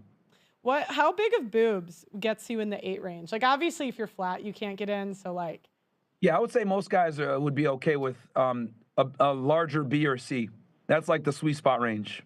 Okay, so which most guys won't have an issue. I mean, obviously, see, tits are like an old nigga, like an old guy thing. Like most modern guys, like we don't care about tits as much. If a girl has them, great, but it's more about being proportional to the chick. I'll say proportionality is more important than having a big. But like if you talk like some old white dude from the 80s and 70s, that's all they cared about was tits. I don't know. I think white guys like tits more. Like, They my definitely do. brother is like a boobs guy. What about Yeah. Madison Beer? Okay, I think, come on, she's gonna be 8 or higher, I think. Um, attractive face. Yeah, this girl gets like a 7.5, 8, somewhere in that range. Give it an 8, Myron. 7.8, somewhere. Sorry, like 7.5, 7 to 8 range, depending on, how she looks. Anna de Armas. All right, last one, guys. This is the chat's last chance to impress Myron enough to give it an 8. Okay, this is our last chance. I mean, this girl's like a 6, 5. She's not that much above average. This girl. Okay, well, we tried, guys. Thank you very much Yeah, for because coming. I'm Yeah, go telling you, ahead. man, you go to any Starbucks in Middle America and you'll see a girl that looks like her. Like, or you walk on a college campus, you're gonna see a girl that looks like her. Like, Yeah. you know, Maybe we've it's got to try Miss America. Oh, wait. Ring girls, because you have to look for a male audience at UFC fights. you know what? Who would get like a high 7, 8? Like, that fucking bimbo that was at the Jake Paul ring thing? Okay, these girls. The blonde.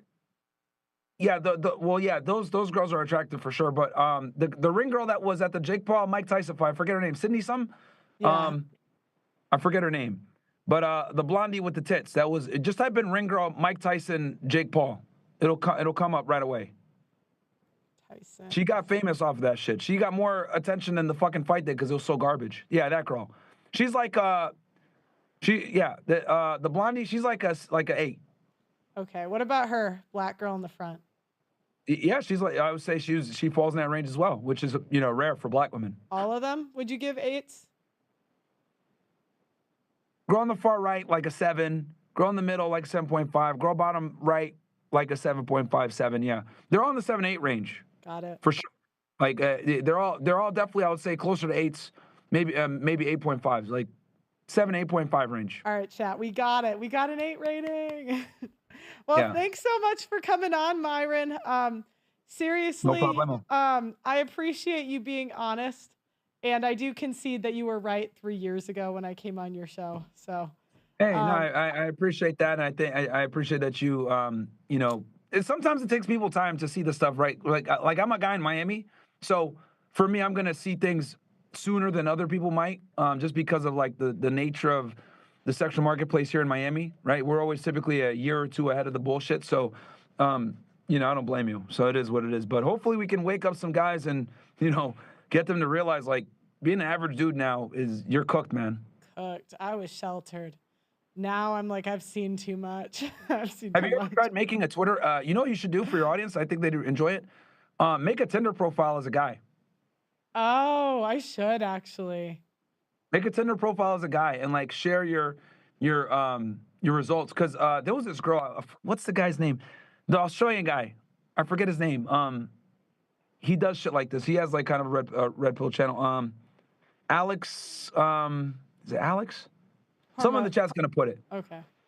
Um, Hormozy? guy that does like red pill content. Alex something.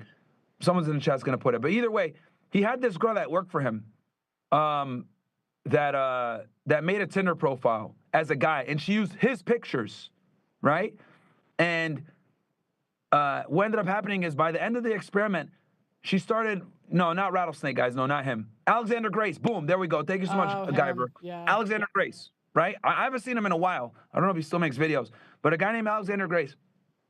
He does a lot of like, red pill psychology type videos. He had this girl that worked for him, and she made a Tinder profile using his pictures. And he's like an average looking guy, right? Like nothing crazy. And I think he works in psychology, and she had like made a profile, but he was a psychologist or some other shit, or psychologist student, some shit. And she used some good pictures of him, right? And by the end of the experiment, she was fucking crying. And she couldn't believe how she couldn't get girls to respond. She couldn't believe how she couldn't get girls out on a date. She couldn't believe how many girls matched with her but wouldn't like talk or do anything or unmatch. Like it was literally like hilarious. It was extremely red pilling for her to see like Tinder from the male perspective, because when she started the experiment, she was so excited. Like, oh, I'm gonna fucking kill it. I'm gonna get so many fucking girls for him. This is gonna be lit. This is awesome. He's a handsome guy. He works in psychology. It's gonna be great. Bro, by the end, she was crying. It was fucking so revealing. Do you know what red pilled me was after I went on your show, I went to this, like, do you know what like PUA boot camps are? Where they go, yeah. So I went to one for like, Oh shit. yeah, they let me like crash one. So I went to like Nice. and you're kind of on their team, you know. I'm like trying to help them get laid. I'm like talking to the ladies, you know, this is Yeah. my friend, whoever. And I couldn't believe how harshly some of these women would reject guys like that I would consider better looking than them. I Mhm. was like, they would be like overweight women harshly Yeah. rejecting these guys. And the guys they were being respectful. And I'm like, oh, like that was What city kind of were when you I in, out of started. curiosity? What? Go ahead. What city were you in out of curiosity doing this? Vegas. Oh yeah, yeah, And yeah. these guys were so like they paid like $5,000 each for the weekend. There was Mhm. like 10 of them. Like, the guy running it must have been making bank, but it was like I couldn't believe how normal the guys were. Like there was one or two kind of weird ones, but like Yeah. overall they were pretty normal. They weren't like weird at all. And then I saw the instructor take home 4 women in a weekend and I was like, what the fuck? Yeah. Um, Yeah. and that's the thing. I'm assuming the instructor had some social status because he was able to get guys to these boot camps. So he had a social media presence. But yeah, that's kind of where we are, man. Like if you're in a major city like a Vegas or a Miami or whatever, um, it's really tough, even for guys that are good looking, because you got to compete with dudes that are famous. You got to compete with dudes that have money. You got to compete with so many different factors. And a lot of times, guys have to deal with women that are 2 to 3 to 4 points below them in sexual market value. Yeah, and I don't know how like Gen Z, they're just cooked. Like I don't know, like there's no way as a woman that you could really be sheltered from this. Like I just don't. The other thing that red pilled me was all these thoughts that have good parents. Mm. I always thought that women only did sex work because they were in a really tough spot. They love it. They just love being, I mean, you know, they just love being Yeah, naked on like camera. Lily. She came from a Yeah. stable household. Yeah, there's a lot of girls that do thottery, even coming from stable households. It's a combination of things, right? I think um, so what basically occurred, right, thanks to feminism, was we removed what I call the social training wheels. We removed the social shame from certain behaviors, right? Ted Bundy, I'll give you an example. Ted Bundy's mom, right, was he was a bastard child, but she raised him in a home where it was designed for women that didn't have a father, because for women that didn't weren't with their man, like they had the kid out of wedlock. And these homes used to be looked at as like very shameful, so they used to keep all these women kind of tucked away from society, right, where they can raise their kid with other women that didn't have a father, and they did it in seclusion, because a woman that had a bastard child was like looked at as like a problem, right? This was back in like the 60s, 70s. But what's ended up happening is we now have actually 40s, 50s. What we have now is we have a society where not only do we not shame single motherhood, we actually encourage it, right? And we tell women, even on Father's Day, oh, you're the father, you should go ahead and celebrate Father's Day. So we've championed being a single mom. As well as other things. We champion women for being promiscuous. We champion them for telling them to go out and have sex with a bunch of dudes and finding the right guy and consolidating on him later in life. We tell women to push the window back to have kids. So we've gotten rid of all the stigmas that used to plague promiscuous women, and we flipped the script and made it something to encourage. So this is why so many women, I think, are okay with doing sex work or being over 3 or 4s, because we no longer really shame it. And, you know, if you look at like the internet, if you look at, and we do everything in our power to keep it going, right? Like DHS, right, wrote a paper about people like me, you, Andrew Tate, a bunch of other Yeah. red pill content creators. And what ended up happening? YouTube demonetizes us, they shadow ban us, it's harder to find our videos, etc. So there was a concerted effort from the US fucking government to suppress content that shamed female promiscuity, right? If that doesn't prove my point that we've taken huge societal steps to incentivize women to be hoes, then I don't know what else proves it. So, because I think like that, like the run that we made in like from 2020 to like 2023 was like we woke up a lot of people between us, you, Andrew Tate, Sneeko, etc., a bunch of influencers that were making red pill content. Like, we woke up a lot of fucking guys to the bullshit. And what ended up happening was they're like, whoa, we got to reel this shit in. These guys are over here telling women not to be hoes. This is misogynistic. TikTok implemented new rules where anything that was deemed to have any type of misogyny in it, they would ban it. So we saw like a very strong retaliation from social media companies, the government, etc., to keep people from shaming women. And I think the reason why is because feminism makes money. When you lie, women buy. You make more money when you have women buying their own apartments and buying their own stuff, and men. Like, if you keep them separate, you're able to charge them twice. You have a bigger tax base. Like, there's a governmental incentive to keep people single and to keep them from being married. That was the biggest awakening I had, was when I realized everyone's lying to women like all the time, except Myron. I was like, I think Myron is the only man I met that was honest with me in my life up to that point. Because I think men learn from a young age they have to lie to women to get ahead. Like, you know, they get like taken to HR at work, or like they get in trouble at school. Like, something happens to them at a young age and they have to like figure out how to lie if they want to make money. Yeah. I'll give you the perfect example. So a buddy of mine, his name is Lucario, right? A lot of people don't know this. He coaches women on dating as well. He specializes in men, but he also coaches women, right? Mm-hmm. And I remember asking him, like, hey, bro, what are some of like the biggest differences between coaching women for dating versus coaching men? And he told me straight up, he was like, well, with the men, you got to be extremely blunt and honest with them, because if you don't, then everything they experience, right? They're going to get mad if they don't get results. And the only way they're going to get results, you have to be painfully honest with them and tell them where they're fucking up. But with women, you have to put more effort into how you convey the message versus the message itself so that they even receive it. So and I always thought that was extremely, thought-provoking, because, like, for the women, like, he's like, yo, I give him the truth, but I got to give it to him in doses, and I got to give it to him in a certain way. He's got to doctor his advice in a manner where the woman will even receive it. Versus for the man, he doesn't really need to pull back the tone or the way he says things. They just accept the information as it comes because they understand that this is a do or die situation. For the women, since it's not do or die for them and they have a lot of options, he has to doctor in a way where the message is going to hit so that they can get the guy that they actually want. Yeah. And that's why I think it's so jarring coming when women, even me, when I came on your show the first time, I was like, I remember your tone like sent me, I was like, what? Like, I'd never had anyone talk to me in that way, you know, like, cause you're very like direct, and it's especially then. Now I think it's a little more normal, but like it takes you aback, you know, cause nobody, like, you go through life, nobody ever tells you the truth about anything. Yeah, I told the story the other day. I had to have a very tough conversation with my sister, I remember. She was like 27, 28. I'll never forget this shit.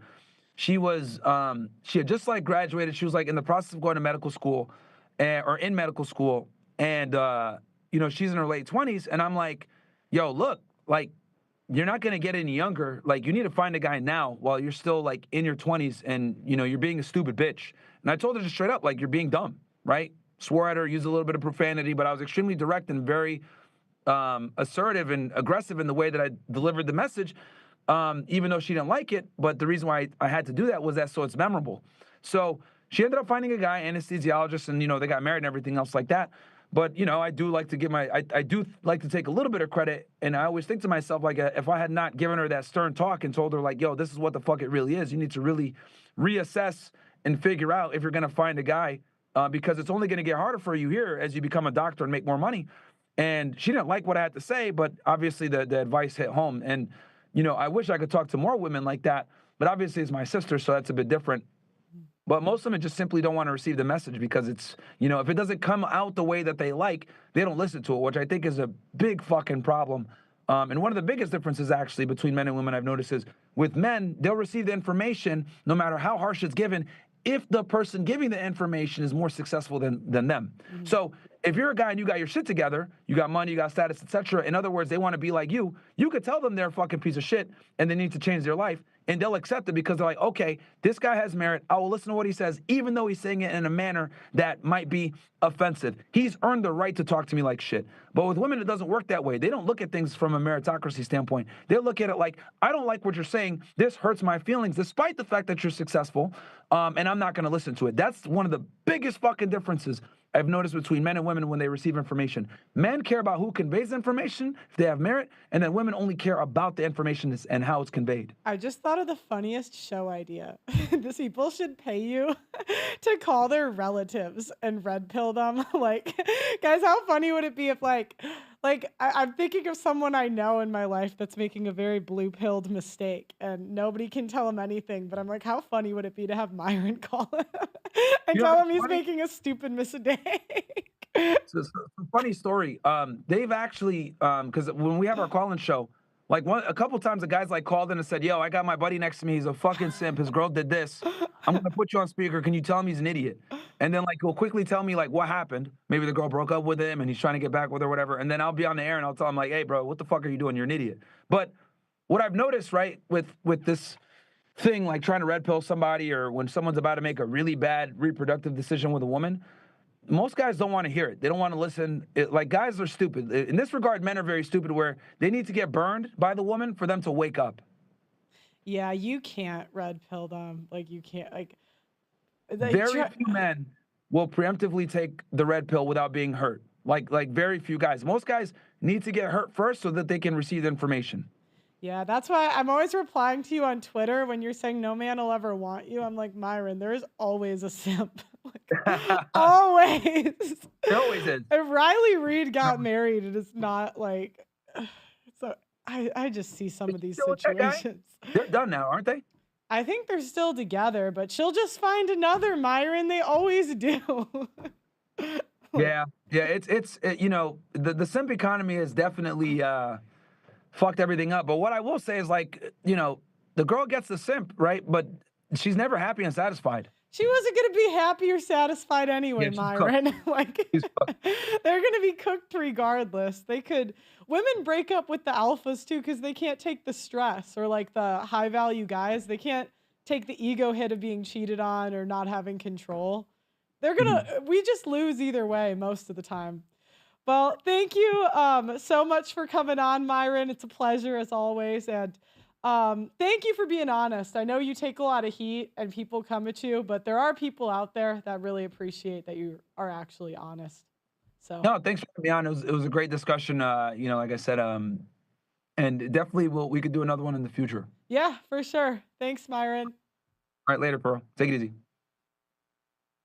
Okay, guys. So we ventured a little bit off the side chick topic, but he's such an interesting guy. Like, the insights that Myron has after interviewing, like, I don't know, what do you say, 3,000 something women are crazy. Like, I know the insights I had, and men are way more observant than women. So if you talk to a guy like that, it's like, I promise you, he has seen it all.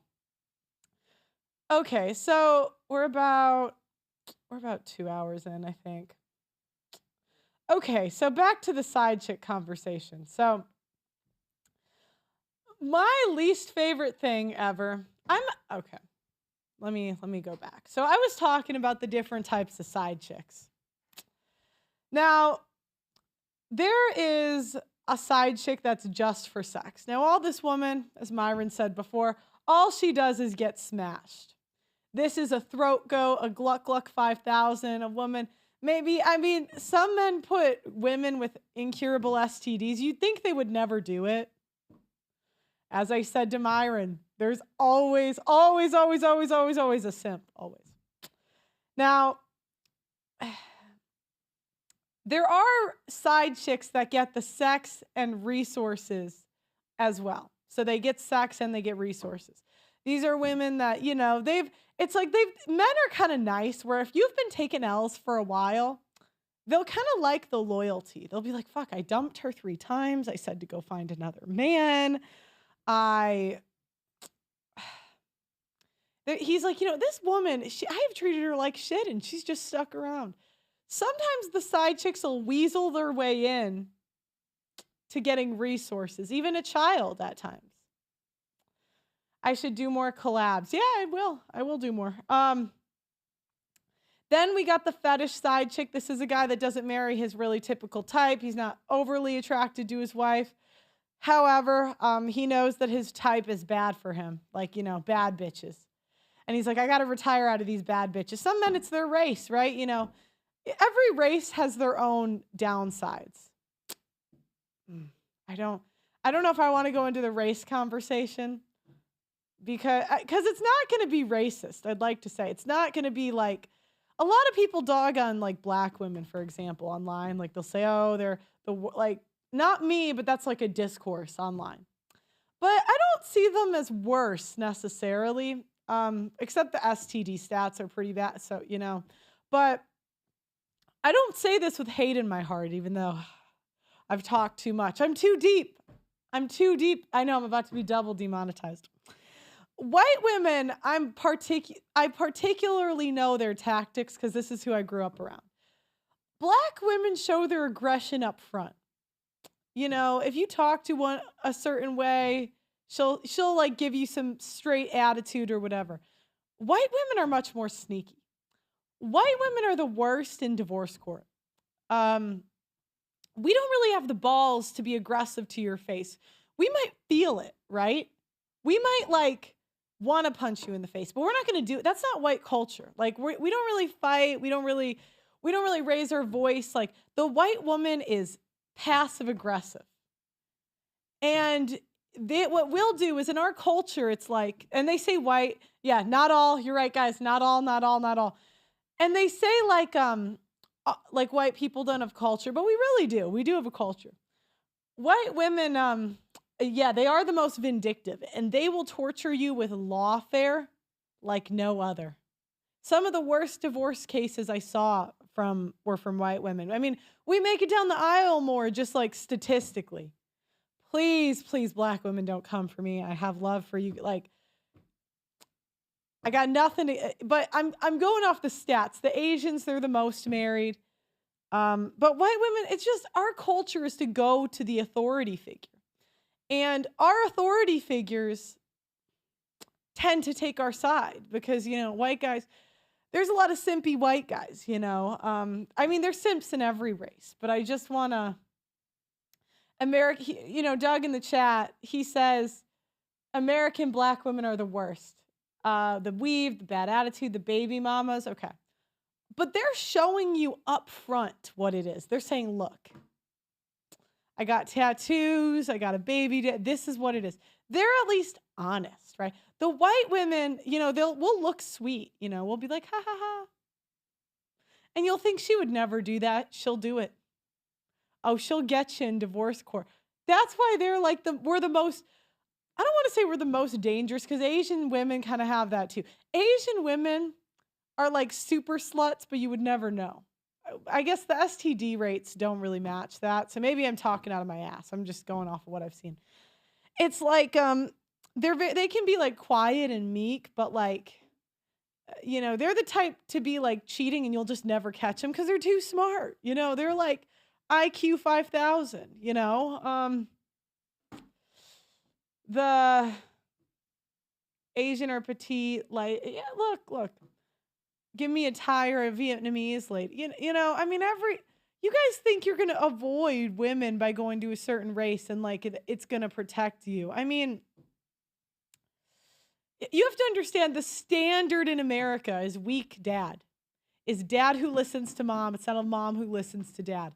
How the F do you think she's going to listen to you? Like, even me, like I think to myself like a couple of years ago, God, I was such a brat. It's like embarrassing in hindsight. I think of things and I'm like, God, I didn't know how much power I had, like I didn't realize everyone was lying to me, or maybe I did. And like my ego's invested. I don't know. Like my ego, like can't let myself see it. Yeah. Pearl's digging a hole. The hole is dug.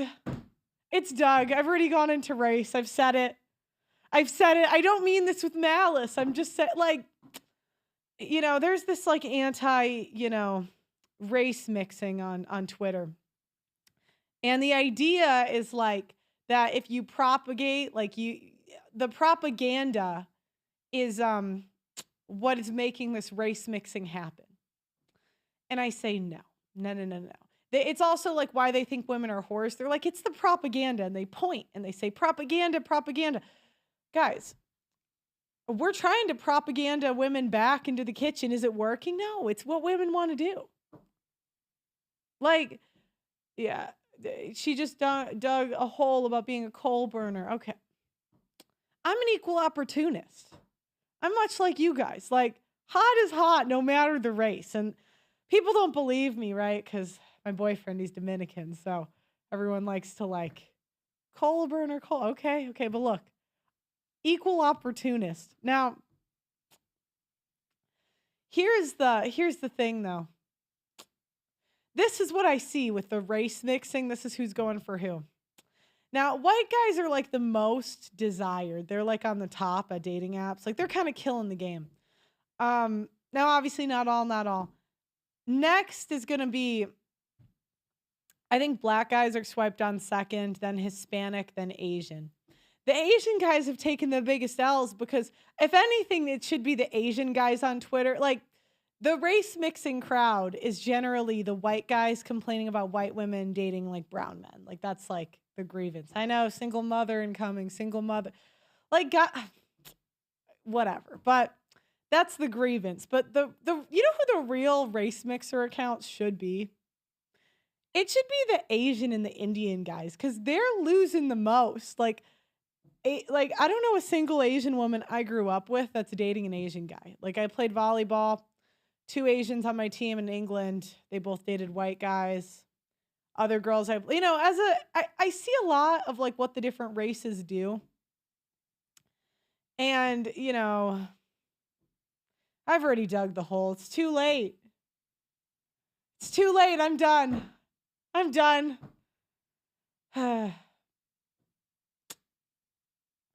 Career over.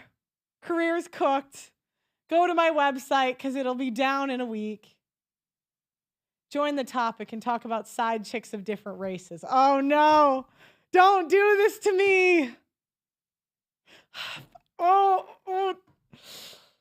I don't want to do it, but God, I am demonetized already, but I'm reapplying, guys. I'm reapplying. You know what? I will do the side chicks of different races if, how many signups have I gotten this show? I've gotten one $10 a month side up. I need 10. I need 10 yearly memberships, and I'll do side chicks of different races. Or 1,000, and you might think, Pearl. $1,000? That's expensive. Okay, well, so is getting demonetized the next year for giving you this discussion. Yeah, freeloaders, I know. Or you can Venmo me, and I'll tell you my Venmo. I'll take $1,000. Just _ Pearly things. Otherwise, I'm going back to side chicks, and I'm leaving the race topic, even though I have a lot of thoughts, and I could tell you the different side chicks of different races. I really have a lot of thoughts. Tell me your PayPal. It's hannahpearldavis@gmail.com. Sometimes it comes up. It'll say like HAP system or something. But I couldn't figure out how to change the name because it was a company I used to work for. Anyways, this is a long story. You got your subscription, Pearl. You just want me to ruin my life for free. I'll do it, right? I'll definitely do it, but I'm not doing it for $0. It's like, also, we should have at least 1,000 likes on this stream. This is ridiculous. I'm gonna sue you guys. That's what women do, especially white women. We We're like, here's this lawsuit. That's what Nala did. She said, like Nala's a perfect example of a white woman's game. Now, white women, if I can't keep going. Oh my gosh. I think I can do it because I'm white, but I can't go into my comments on the other races. I'll say the white one. Nala's like a white woman's game because white women just get like a purity point just for being white. Now, that doesn't mean white women are more pure, but men will assume it, right? They're just going to give. And I guess statistically, because if we want to go into like abortion rates and STD rates, white women are second. So if you're going to go on like a balance of probabilities, white women are second most likely to give you chlamydia, right? But Nala is a woman who played a white woman's game. And, she did the whole hoe before. Now I want a Christian rebrand. That's like a white woman's playbook. I mean, I see some black women do that. There is like the Christian black woman archetype there in the churches. But I see this, the rebrand in my life, I've seen the most from white women. We can just like get away with the most. But white women, our culture is lawfare. Like our culture is go to the police. Like if something happens, we're the ones in school. They tell you if you're getting molested to go to the teacher. They give you like a presentation on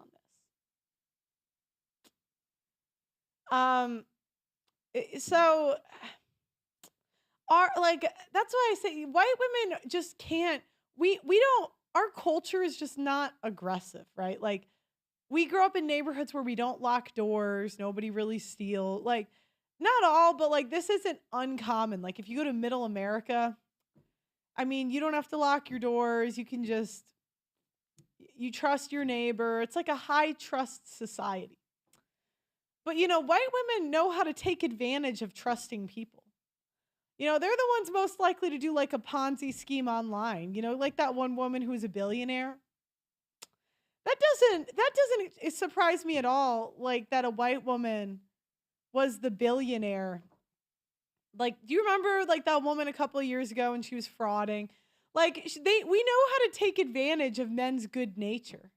She's like, tee-hee, I'm a billionaire. I'm like making this product. Tee-hee. Yeah, Hawk Tua is another one. Now, the black women, God, they're like a protected class. I'm like not allowed to talk about them. Let me see. How many membership signups did we get? Let's see. Not even one. You guys are so cheap. We're on the App Store. I got $10 from Max. I got $10. Thank you, Max. Very appreciate. Let's see. I got that on Venmo. Let's see the PayPal. What the F? What the F? I know you guys are cheap. I know. This is like, I'm only here for entertainment. I know. I mean, why do you think? Yeah, that was PayPal. Thank you, Max. Why do you think like men aren't pandered to in society? It's because of this. It's no wonder we're sex workers. Where would I make more money? Selling my butthole or trying to be entertaining? It's like I'd be a millionaire tomorrow if I just sold my butthole. But I had to have a dad. I had to have morals. I had to have a father who loved me. It's like, dang it, Dad. If I just was like a shittier person, or the social groups are controlled by womb mom. Kenny, it used to be, but the illegal aliens steal here all the time now. Been robbed 3 times by illegal Spanish aliens. Oh, I got a lot to say about Spanish women. I really do. Am I too deep in the hole? Should I just do it? All right, I'll tell you like 2 things about Spanish women. Now, the women I see competing for the high value guys, you should be on Rumble building up. Kenny, do you think there's money on Rumble? I could show you what I've earned on Rumble in the past year. But the Hispanics, Pearl, sorry, but you'd be a thousandaire if you sold your butthole pictures. That's rude. I would at least make 10K, okay? That's rude. I don't appreciate that. All right, but the Spanish women, I'll tell you what. Spanish women beat out white women. And by the way, most of my experience in life is about white women. So I particularly see where white women lose and where they get their men like stolen, right? So if a Spanish woman like wins over a white woman, generally white women, we're very career oriented. Like we're taught to work hard. We're kind of raised to be men. Like the white woman tomboy archetype, I mean, even like to be honest, like you see why a lot of the top sex workers are white women.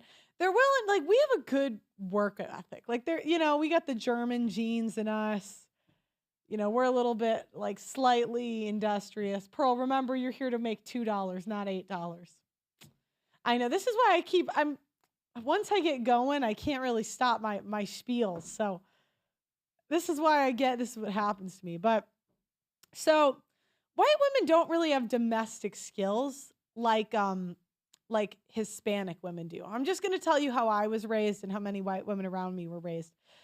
Like I was an athlete, right? And when am I going to have time? I did learn to cook. I'm pretty decent now, but this came to me later in life. I had to learn this as an adult because when was I going to learn to cook? I want to tell you my high school schedule. I would get out of school at 3:00. Then I would have a 2-hour basketball practice. Then at 5:00, my parents would drive me an hour to my other volleyball team. And then I would have a 2.5-hour practice that went from 7:45 to it was like 7 to 9:45 at night. It was like 2.5 hours. And so I had like a part-time job basically of a sport. Now this was the lowest ROI skill I have. You make no money as a female athlete. Why do white people push this? It does build character. You don't really have time to be a hoe like so, pros and cons. I'm not saying like there's always a woman that's going to find a way to do it. But at least idle hands are the devil's playground. Anyways, so the Hispanic women, I didn't really see them in extracurriculars as much as white women. I think they're more taught how to be wives than white women. And these are the high performing ones. Like, I'm not talking about, like, there is an STD problem in the Hispanic women, like, statistically. Like, they're, like, second with STDs than black women. So I'm not talking about, like, the ones that are overweight. I'm talking about the ones that are vying for the attention of the top, like, 20% of men. A lot of them were raised more to be wives. Their moms taught them how to cook like Hispanic meals. And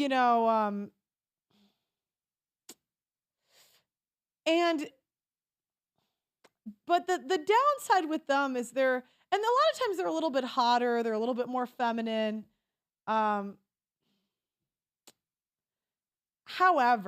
they age well.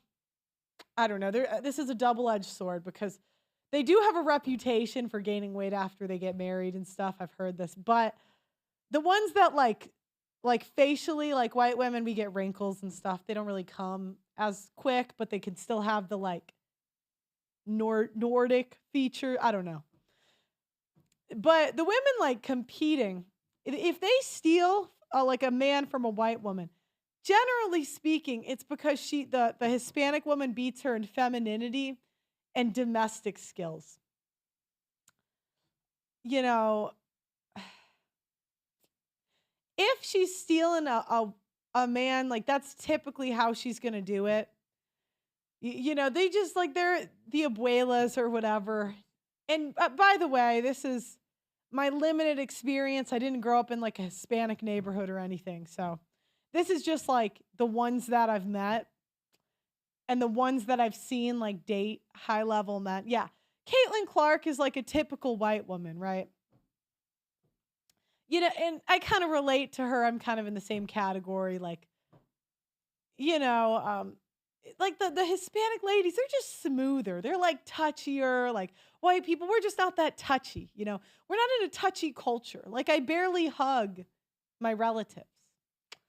The Hispanic women that I've seen win, I'm not talking about the ones taking L's. I'm talking about the ones in the game. I just see them like they're very touchy. They're like, the men love that. They're like, they'll call the men Poppy. They love that,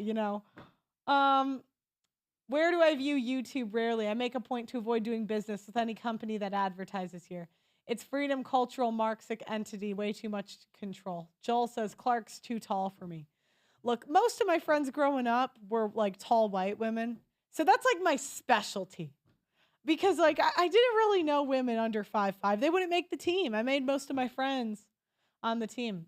the best thing about Hispanic girls, your kids will have strong speech and motor skills because Hispanic girls will never stop talking, even in their sleep. Thank you for that comment, Fazal. Now, the thing is, now where do the Hispanic ladies lose? Like if a white woman steals a Hispanic guy, their jealousy. They're kind of known for doing crazy shit when they're jealous. White women, we will do crazy shit, but it's 10 years later. We don't put the crazy up front. We can hide crazy for years. We are the most manipulative like group. And a lot of the people in the chat are like, why do you talk about white women? Because I just know their game better than anyone. This is who I grew up around. Like if a black woman doesn't like you, she's going to tell you up front. She's going to let you know. She might even try to fight you. White women can hate you and pretend to be your best friend. Like it's just not. And by the way, not all.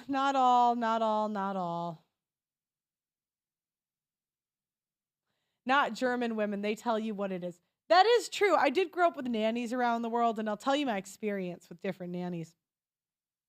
Germans were the best nannies we found. Like if I was going to passport, bro, based on the women who raised me, sorry, mom, they kind of did. White women love nannies, but no hate, but like the German women were my favorite nannies. The Brazilian nannies, they just couldn't really discipline you. So they were like really fun and stuff, but they just never told us no. So we kind of became brats under them. Yeah, Germans are much more direct. They would yell at me as a kid, but I loved them for it. I was like, please, like I had a nanny leave. This is my worst childhood memory. So we had an Au Pair in America program. And the Au Pair in America program was like, you get nannies from other countries and they stay like 1 to 2 years. And the problem is you fall in love with these nannies. I think that's why I have like an anxious attachment style. I think that's what they call it. I don't like people leaving me because it's like my nannies would just leave. But yeah, I've gotten over it. I'm older, but like when I was younger, this was like a problem. And like I'd be the double texter, the triple text. But anyway, so the nannies, I could talk about how I took L's in life. My haters do use these against me, but I just, there's nothing like a girl that doesn't give a shit anymore. I don't really care. But my nannies, I remember I had a German nanny. God, she was such a great nanny. I loved her. She would pick me up every day from school. She was like my bestie. And after 2 years, after seeing her pretty much every day, she like had to go back to Germany. She ended up marrying my uncle, but that like came later. That's a different story. Some of them come on a mission. They're not leaving America. But you know what she did? I offered all my piggy bank money for her to like, please don't leave, because that's like white women love getting nannies. They don't really, because we're very career oriented. So a lot of times we'll hire the abuela to raise the kids. It's kind of sad. Or the German lady. It's not abnormal in white communities. Anyways, let me continue. Germans don't have sexy accents. I will say that. They don't. Like like a British woman, it's kind of a sexy accent. An Australian, super sexy. There's nothing sexy about someone saying, That's what they do. They say like the And I love Germans. I really do. I have a lot of love. I grew up, most of my nannies were German. But yeah, the Brazilians have the nice accents. My experience with Brazilians were a lot of fun. But like our Brazilian did rob us. Like she did like spend money on my parents' credit card. She was a pretty good nanny, but like, so maybe, I don't know if that translates into dating, like expensive. Might steal your money, but you'll have a good time. White women, it's like you'll have less of a good time, but at least you'll get like 10 good years before she ruins your life. You don't think Australian accents are sexy? God, I am just so off topic today. Let me get back. I'm trying to try to. All right. So, we're going to react to some women. I'm sorry. I'm very sorry about the show. This has been all over. I'm going to try to stick to the topic. All right. We're going to react to some women talking about how to figure out if you're the main chick or the side chick. Um I will say black women are the most open about being side chicks. White women, we're very sneaky. So, white women, it's like your sister, your best friend might have sex with your husband. They might do it. Black women will openly like be in a relationship side chick. You know, white women will do it, but it's just in a more sneaky way. Okay, now I'm done. Out if you're the side chick or the main chick. If your man brings you out to nice restaurants and introduces you to his friends and family, that probably means that you are the main chick. If you're the main chick, he will go out of his way to come and see you and try to get to know you on a deeper level. If you are the side chick, he will be embarrassed to take you out in public because he doesn't want to be seen with you.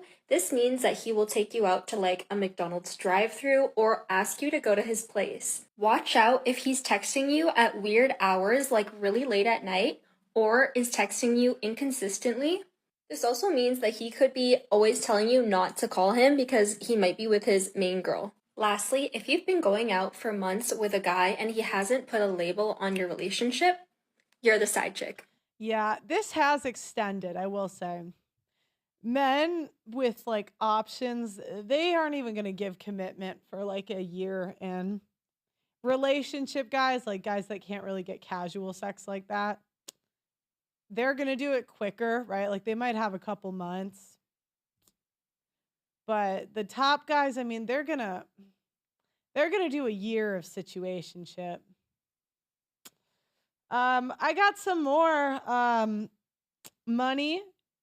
I do appreciate it from Peter and David. I really appreciate you guys. Yeah, so let me keep going.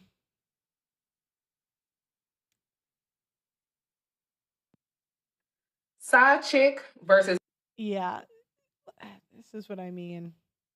main chick. Who's winning? Let's settle this. Am I?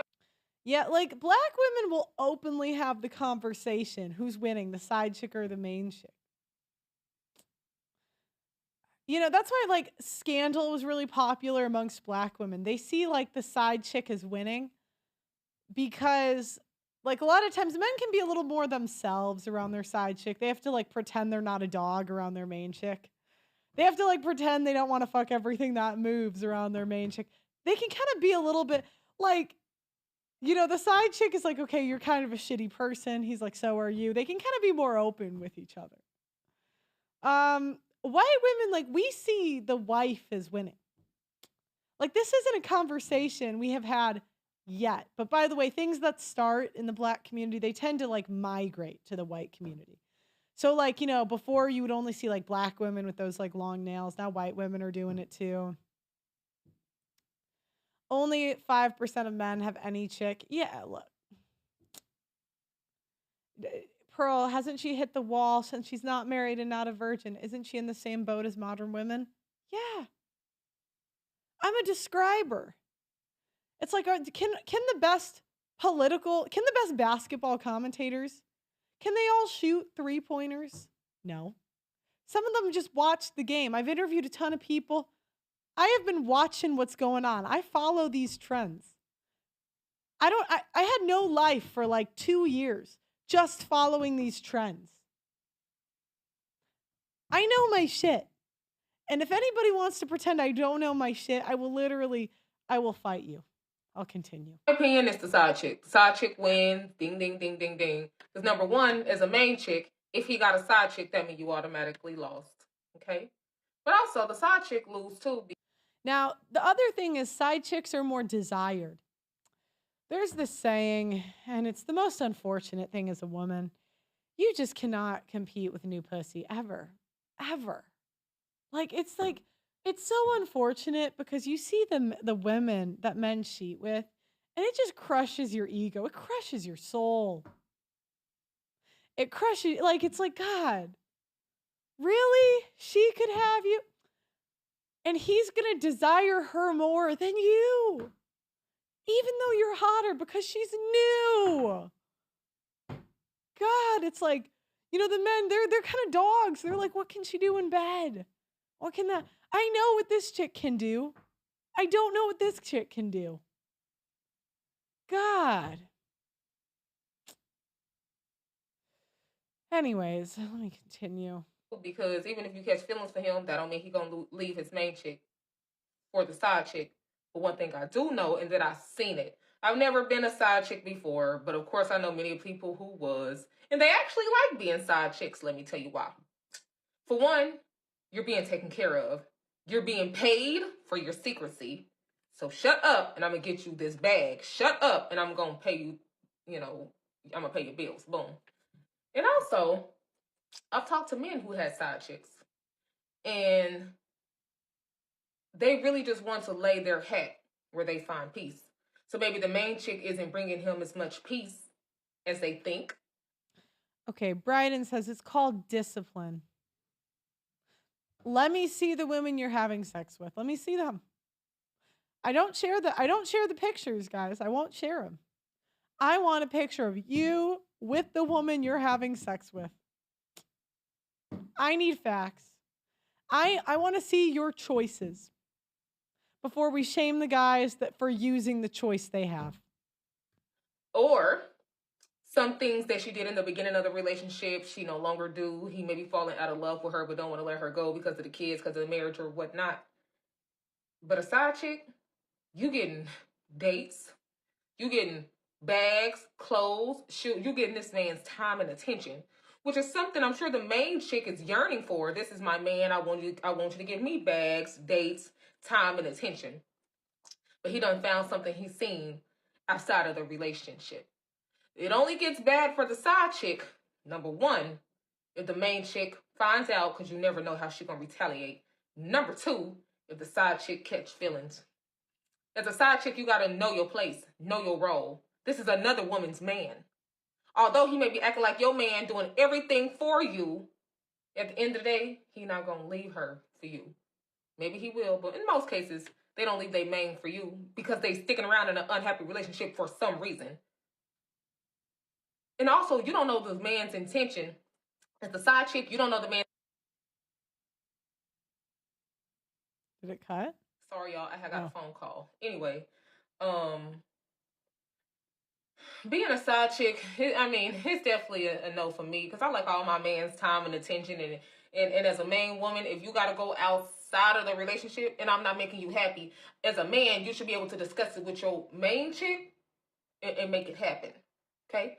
If you got to go outside the relationship as a man, there's a part of you that's already gone out of the relationship. So you need to do your best to go ahead and repair that if you feel the relationship is worth saving instead of cheating on your main chick. Because I would never want to be a side chick, but I would never want to be a main chick that's getting cheated on either. And neither one fits me. Yeah. We're like, we want it all. But like I said, in my opinion, the side chick is winning hands down. She getting everything from this man that the main chick wish she could get. They win for me. Yeah, because, at the time, how long does a side chick stick around? A year? That's called the honeymoon phase. Don't you guys wish you could go back to the first year of your relationship? Wouldn't you, pay money to go back? God. All right, main chicks need to just enjoy the ride. Side chick, main chick, both titles are corny if you ask me. Number one, if you're the main chick and your life would be totally and completely different if he decided that you no longer fit the position and you still try to dictate his moves, you're delusional. Put your seatbelt on and enjoy the ride. You're tripping. You shouldn't be worried about what that man is doing when he is not in your presence because you have so many other things that you want to do with your life outside of this man that you don't care about what he's doing when he's not with you. Especially if he's the provider and your life would be different if he was no longer with you. Number 2, if you're constantly finding out about these women, he doesn't even care about you enough to protect your feelings. And isn't that the benefit of being the main chick? Your feelings don't hurt. Your feelings stay hurt, and she stay having fun, and they going on trips and dinners, and she gets the fun part of him because you're uptight and too worried about her. So who's really winning? I don't know. Think about it. Number 3, I just feel like women get so caught up in wondering what a man's doing when they're not with them that they forget about their own desires and their own heart and what their soul seeks themselves outside of those things. And don't talk to me about, oh, I'm the mother of his child. That's a full-time job. He could hire a nanny for that. That'll teach him 3 languages, 2 instruments, and a backflip. Stop. Get a life. For real. Outside of your man. Yeah, that's a girl that's gonna win. Anyways, guys, I'll tell you my final thought on this like side chick thing. I don't necessarily think side chicks are bad people. I think they serve a purpose, right? I mean, there's so many men that are in just like sexless marriages. Their wife hasn't had sex with them in years. They got to do something. I mean, the male sex drive is so strong, I mean, they got to fuck somebody. Somebody's got to step up to the plate. And there's a lot of women that just aren't good enough to get commitment. They got like $50K in debt. And they're just not hot enough that anyone will sign up for that. Maybe they're a single mother. They're kind of old. Like there's something that, they're just not that desirable anymore. And, have you guys ever been in a relationship with a woman that just doesn't want to be with you? They torture men. They do. So, some women are just happier as side chicks. That's their role. Yes, side chicks' lives matter. But what I don't like a lazy side chick. What I don't like is side chicks that complain about their position, but aren't competing. They think just because they give sex that they should get the main spot. Bitch. If you're going to be a side chick, I don't recommend any woman be a side chick, right? It's not like I say go do it. But like, it's kind of like men, like don't cheat, but if you're going to cheat respectfully. Do you know what I mean? Like if you're going to cheat, at least like you guys, you have Tinder on your main phone. You didn't even take the time to get a backup phone. What is wrong with you? You didn't even take the time you cheated with her at your house. You couldn't have gotten a hotel. You know what I mean? It's the same thing with women. If you're going to be a side chick, compete. Or either accept your role and know, I'm never going to be the main. I'm second best. Or, compete and be so pleasant to be around that he thinks about leaving.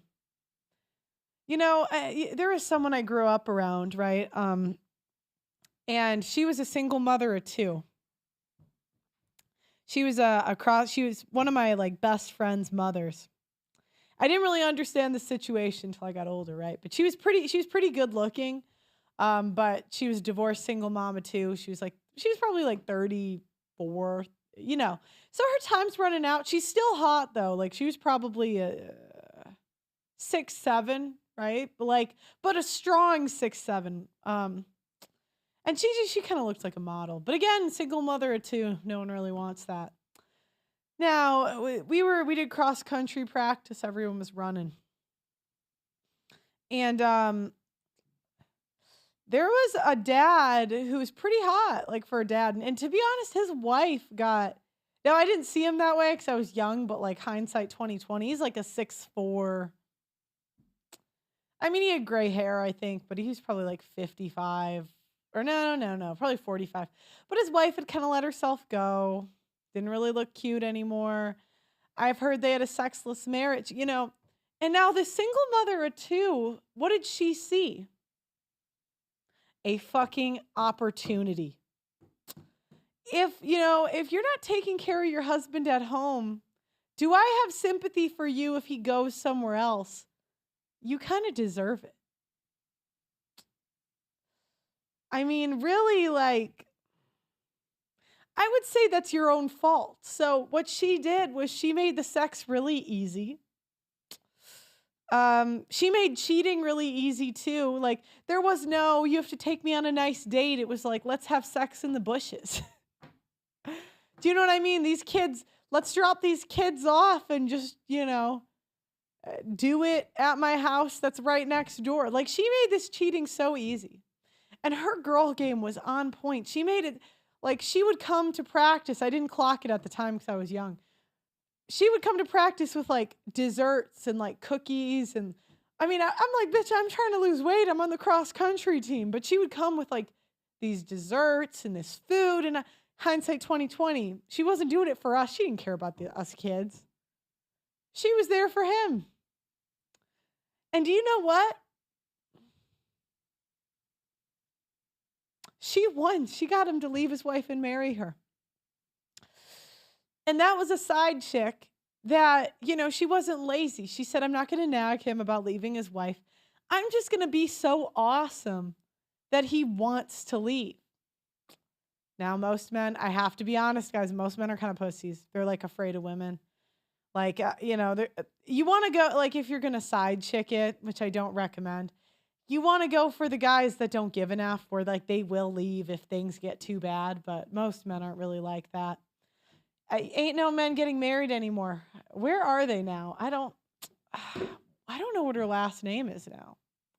What? I don't even remember this woman's first name. I could look her up on Facebook, not publicly, but it's not that they're afraid. The best thing to do if you want him to leave is to tell him. I don't know how she got him to leave. All I know is that, to me, was an honorable side chick. She at least came and played to win. She said, I am going for gold. I am stealing this woman's husband. And to me, that's more admirable than these women that just whine that they're not the main chick. If you're a side chick, you got to figure out why. Like, why aren't you first place? Like, what do you have to improve? If I were you, and again, I don't recommend this, okay? I don't, like, please don't do this because of me, but I've seen a lot of things.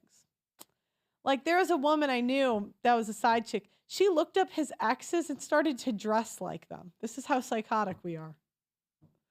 Like, we can be molded because she was like started mimicking like his exes. He was into like Asian women before, and she was a Latina, and she started dressing like in those like skirts that the Asian women wear, Pearl, you have inspired me to cheat. No, I didn't tell you to do it.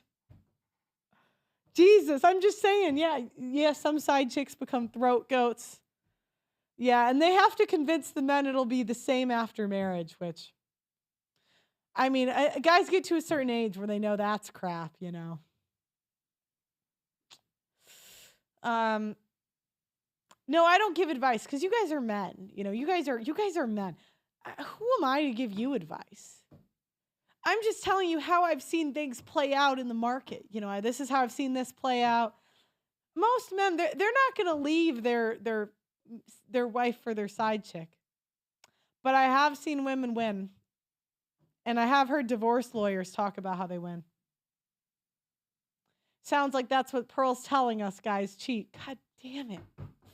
God, you guys are so annoying sometimes. And cheap. Like, not one sign up. It's all right. I'm thankful you guys are here anyway. I mean, how many YouTubers do I donate to? I can't blame you. I can't blame men for being cheap, but like sometimes I'm like, maybe I should start pandering. Should I practice my pandering? Maybe I should practice. Let's do it. They said wait for the ones with snacks. Let me go back to the website, okay? From your short 27-year-old life, side chicks are like stretching routine before the big game, loosening things up. Don't trust modern women. She was trying to fatten the competition. Women are sneaky. The side chick doesn't have time to have her guard up all the time. He was a Chad. Admit it. Pearl, you say words like how you play volleyball with an oomph. I don't know. You are my ex-wife. You my ex-wife. That woman is a 7.5. Still made 2 kids. Asian chicks during sex confuse me. Their annoying noises are so intense. I can't tell if they're crying or preparing for a kung fu battle. What is wrong with you? Pearl, I would throw my girlfriend over a bridge for an 18-year-old Patrice O'Neal. I don't know. New pussy, +2. Spanish chicks end up looking like a pear, so -1. Asian chicks have no ass, so -1. Whatever happened in the black community will be in the white community in 10 years. That's true. Too manly for me. All black chicks are -1. I know that they are, but like white women, it's just a different. This chick is a 3. She's a 5. And guys, you guys talk to each other on the website. Put Pearl read if you want me to read it. Instinct, and then I will give you guys my pandering routine at the end. Instincts control mindsets. Look at the animal kingdom. Look at the female direction and control over the male. Some male birds had to flop around to build extravagant nests. Germans rule. My only nanny was Ethiopian, an Ethiopian back in the time of Haile Selassie. German men love black women and German women love black men. I know the race mixers are like, stay away. Don't cold burn. I'm like, yeah, that's going to work. Let me know. And by the way, I'm an equal opportunist. Like, I have my reasons, but which I'm not going to go into because I just don't. I like Nick, but God, his fans just that sector on Twitter. You guys are annoying. And I know none of you, if you had Asian or black women trying to sleep with you, would really be turning it down. Like that were attractive. There's a reason why Germans started 2 wars. If I had a penny for each time a woman on whatever primps herself, I'd retire and buy a yacht. It's constant. Look at me. German and Dutch are always direct. Pearl, this is an amazing chat. Asians are the sneakiest and most stubborn. White chicks plan it out even before the marriage. Divorce is the exit strategy. Pearl, you're not an average white woman. I'd say above average. Simp. Sorry, I'm kidding. Okay, the best thing about Hispanic girls, your kids will have straw. Okay, I read that already. Then we go to the bottom. Pearl, testing. Can you confirm you received my Cash App? Let me see. Pearl, you were in a bad mood yesterday. Maybe I was, okay? I talk to you guys every day. They can't all be good moods, you know? It's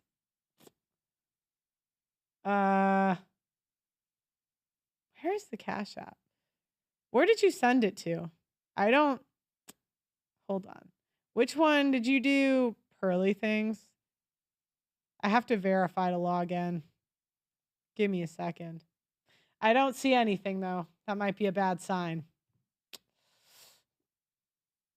Now, if I pandered to women, I would focus on a couple things. I would first focus on ladies, he just does not appreciate you. That's what I would start with. I would start with, you just give. You do so much. And you make yourself too available, honestly. You give, you are, one, you look amazing. You look beautiful. You're stunning. You are perfect the way you are. And these men, they just really don't appreciate you. They don't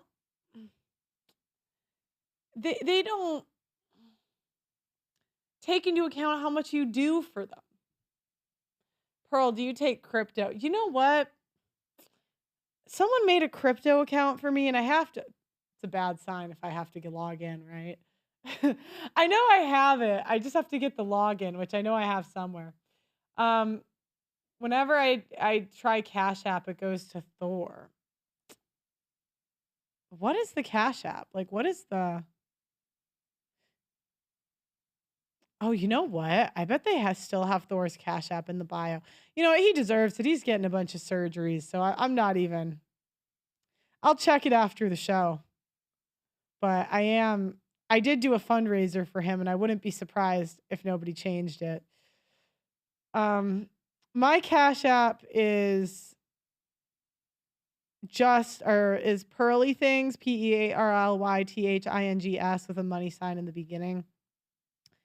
I'm kind of locked out. I get locked out of these things often. I'm human. He said, okay, you're average. Thank you.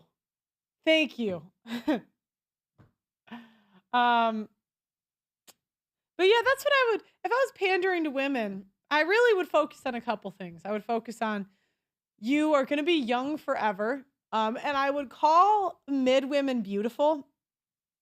So I would call like women that look like me. I would say Brett Cooper's a 10. I would say Candace Owens is a 10. Like I use them because I'm the most familiar with them. But I would start to like call women that are average 10s to make them feel better.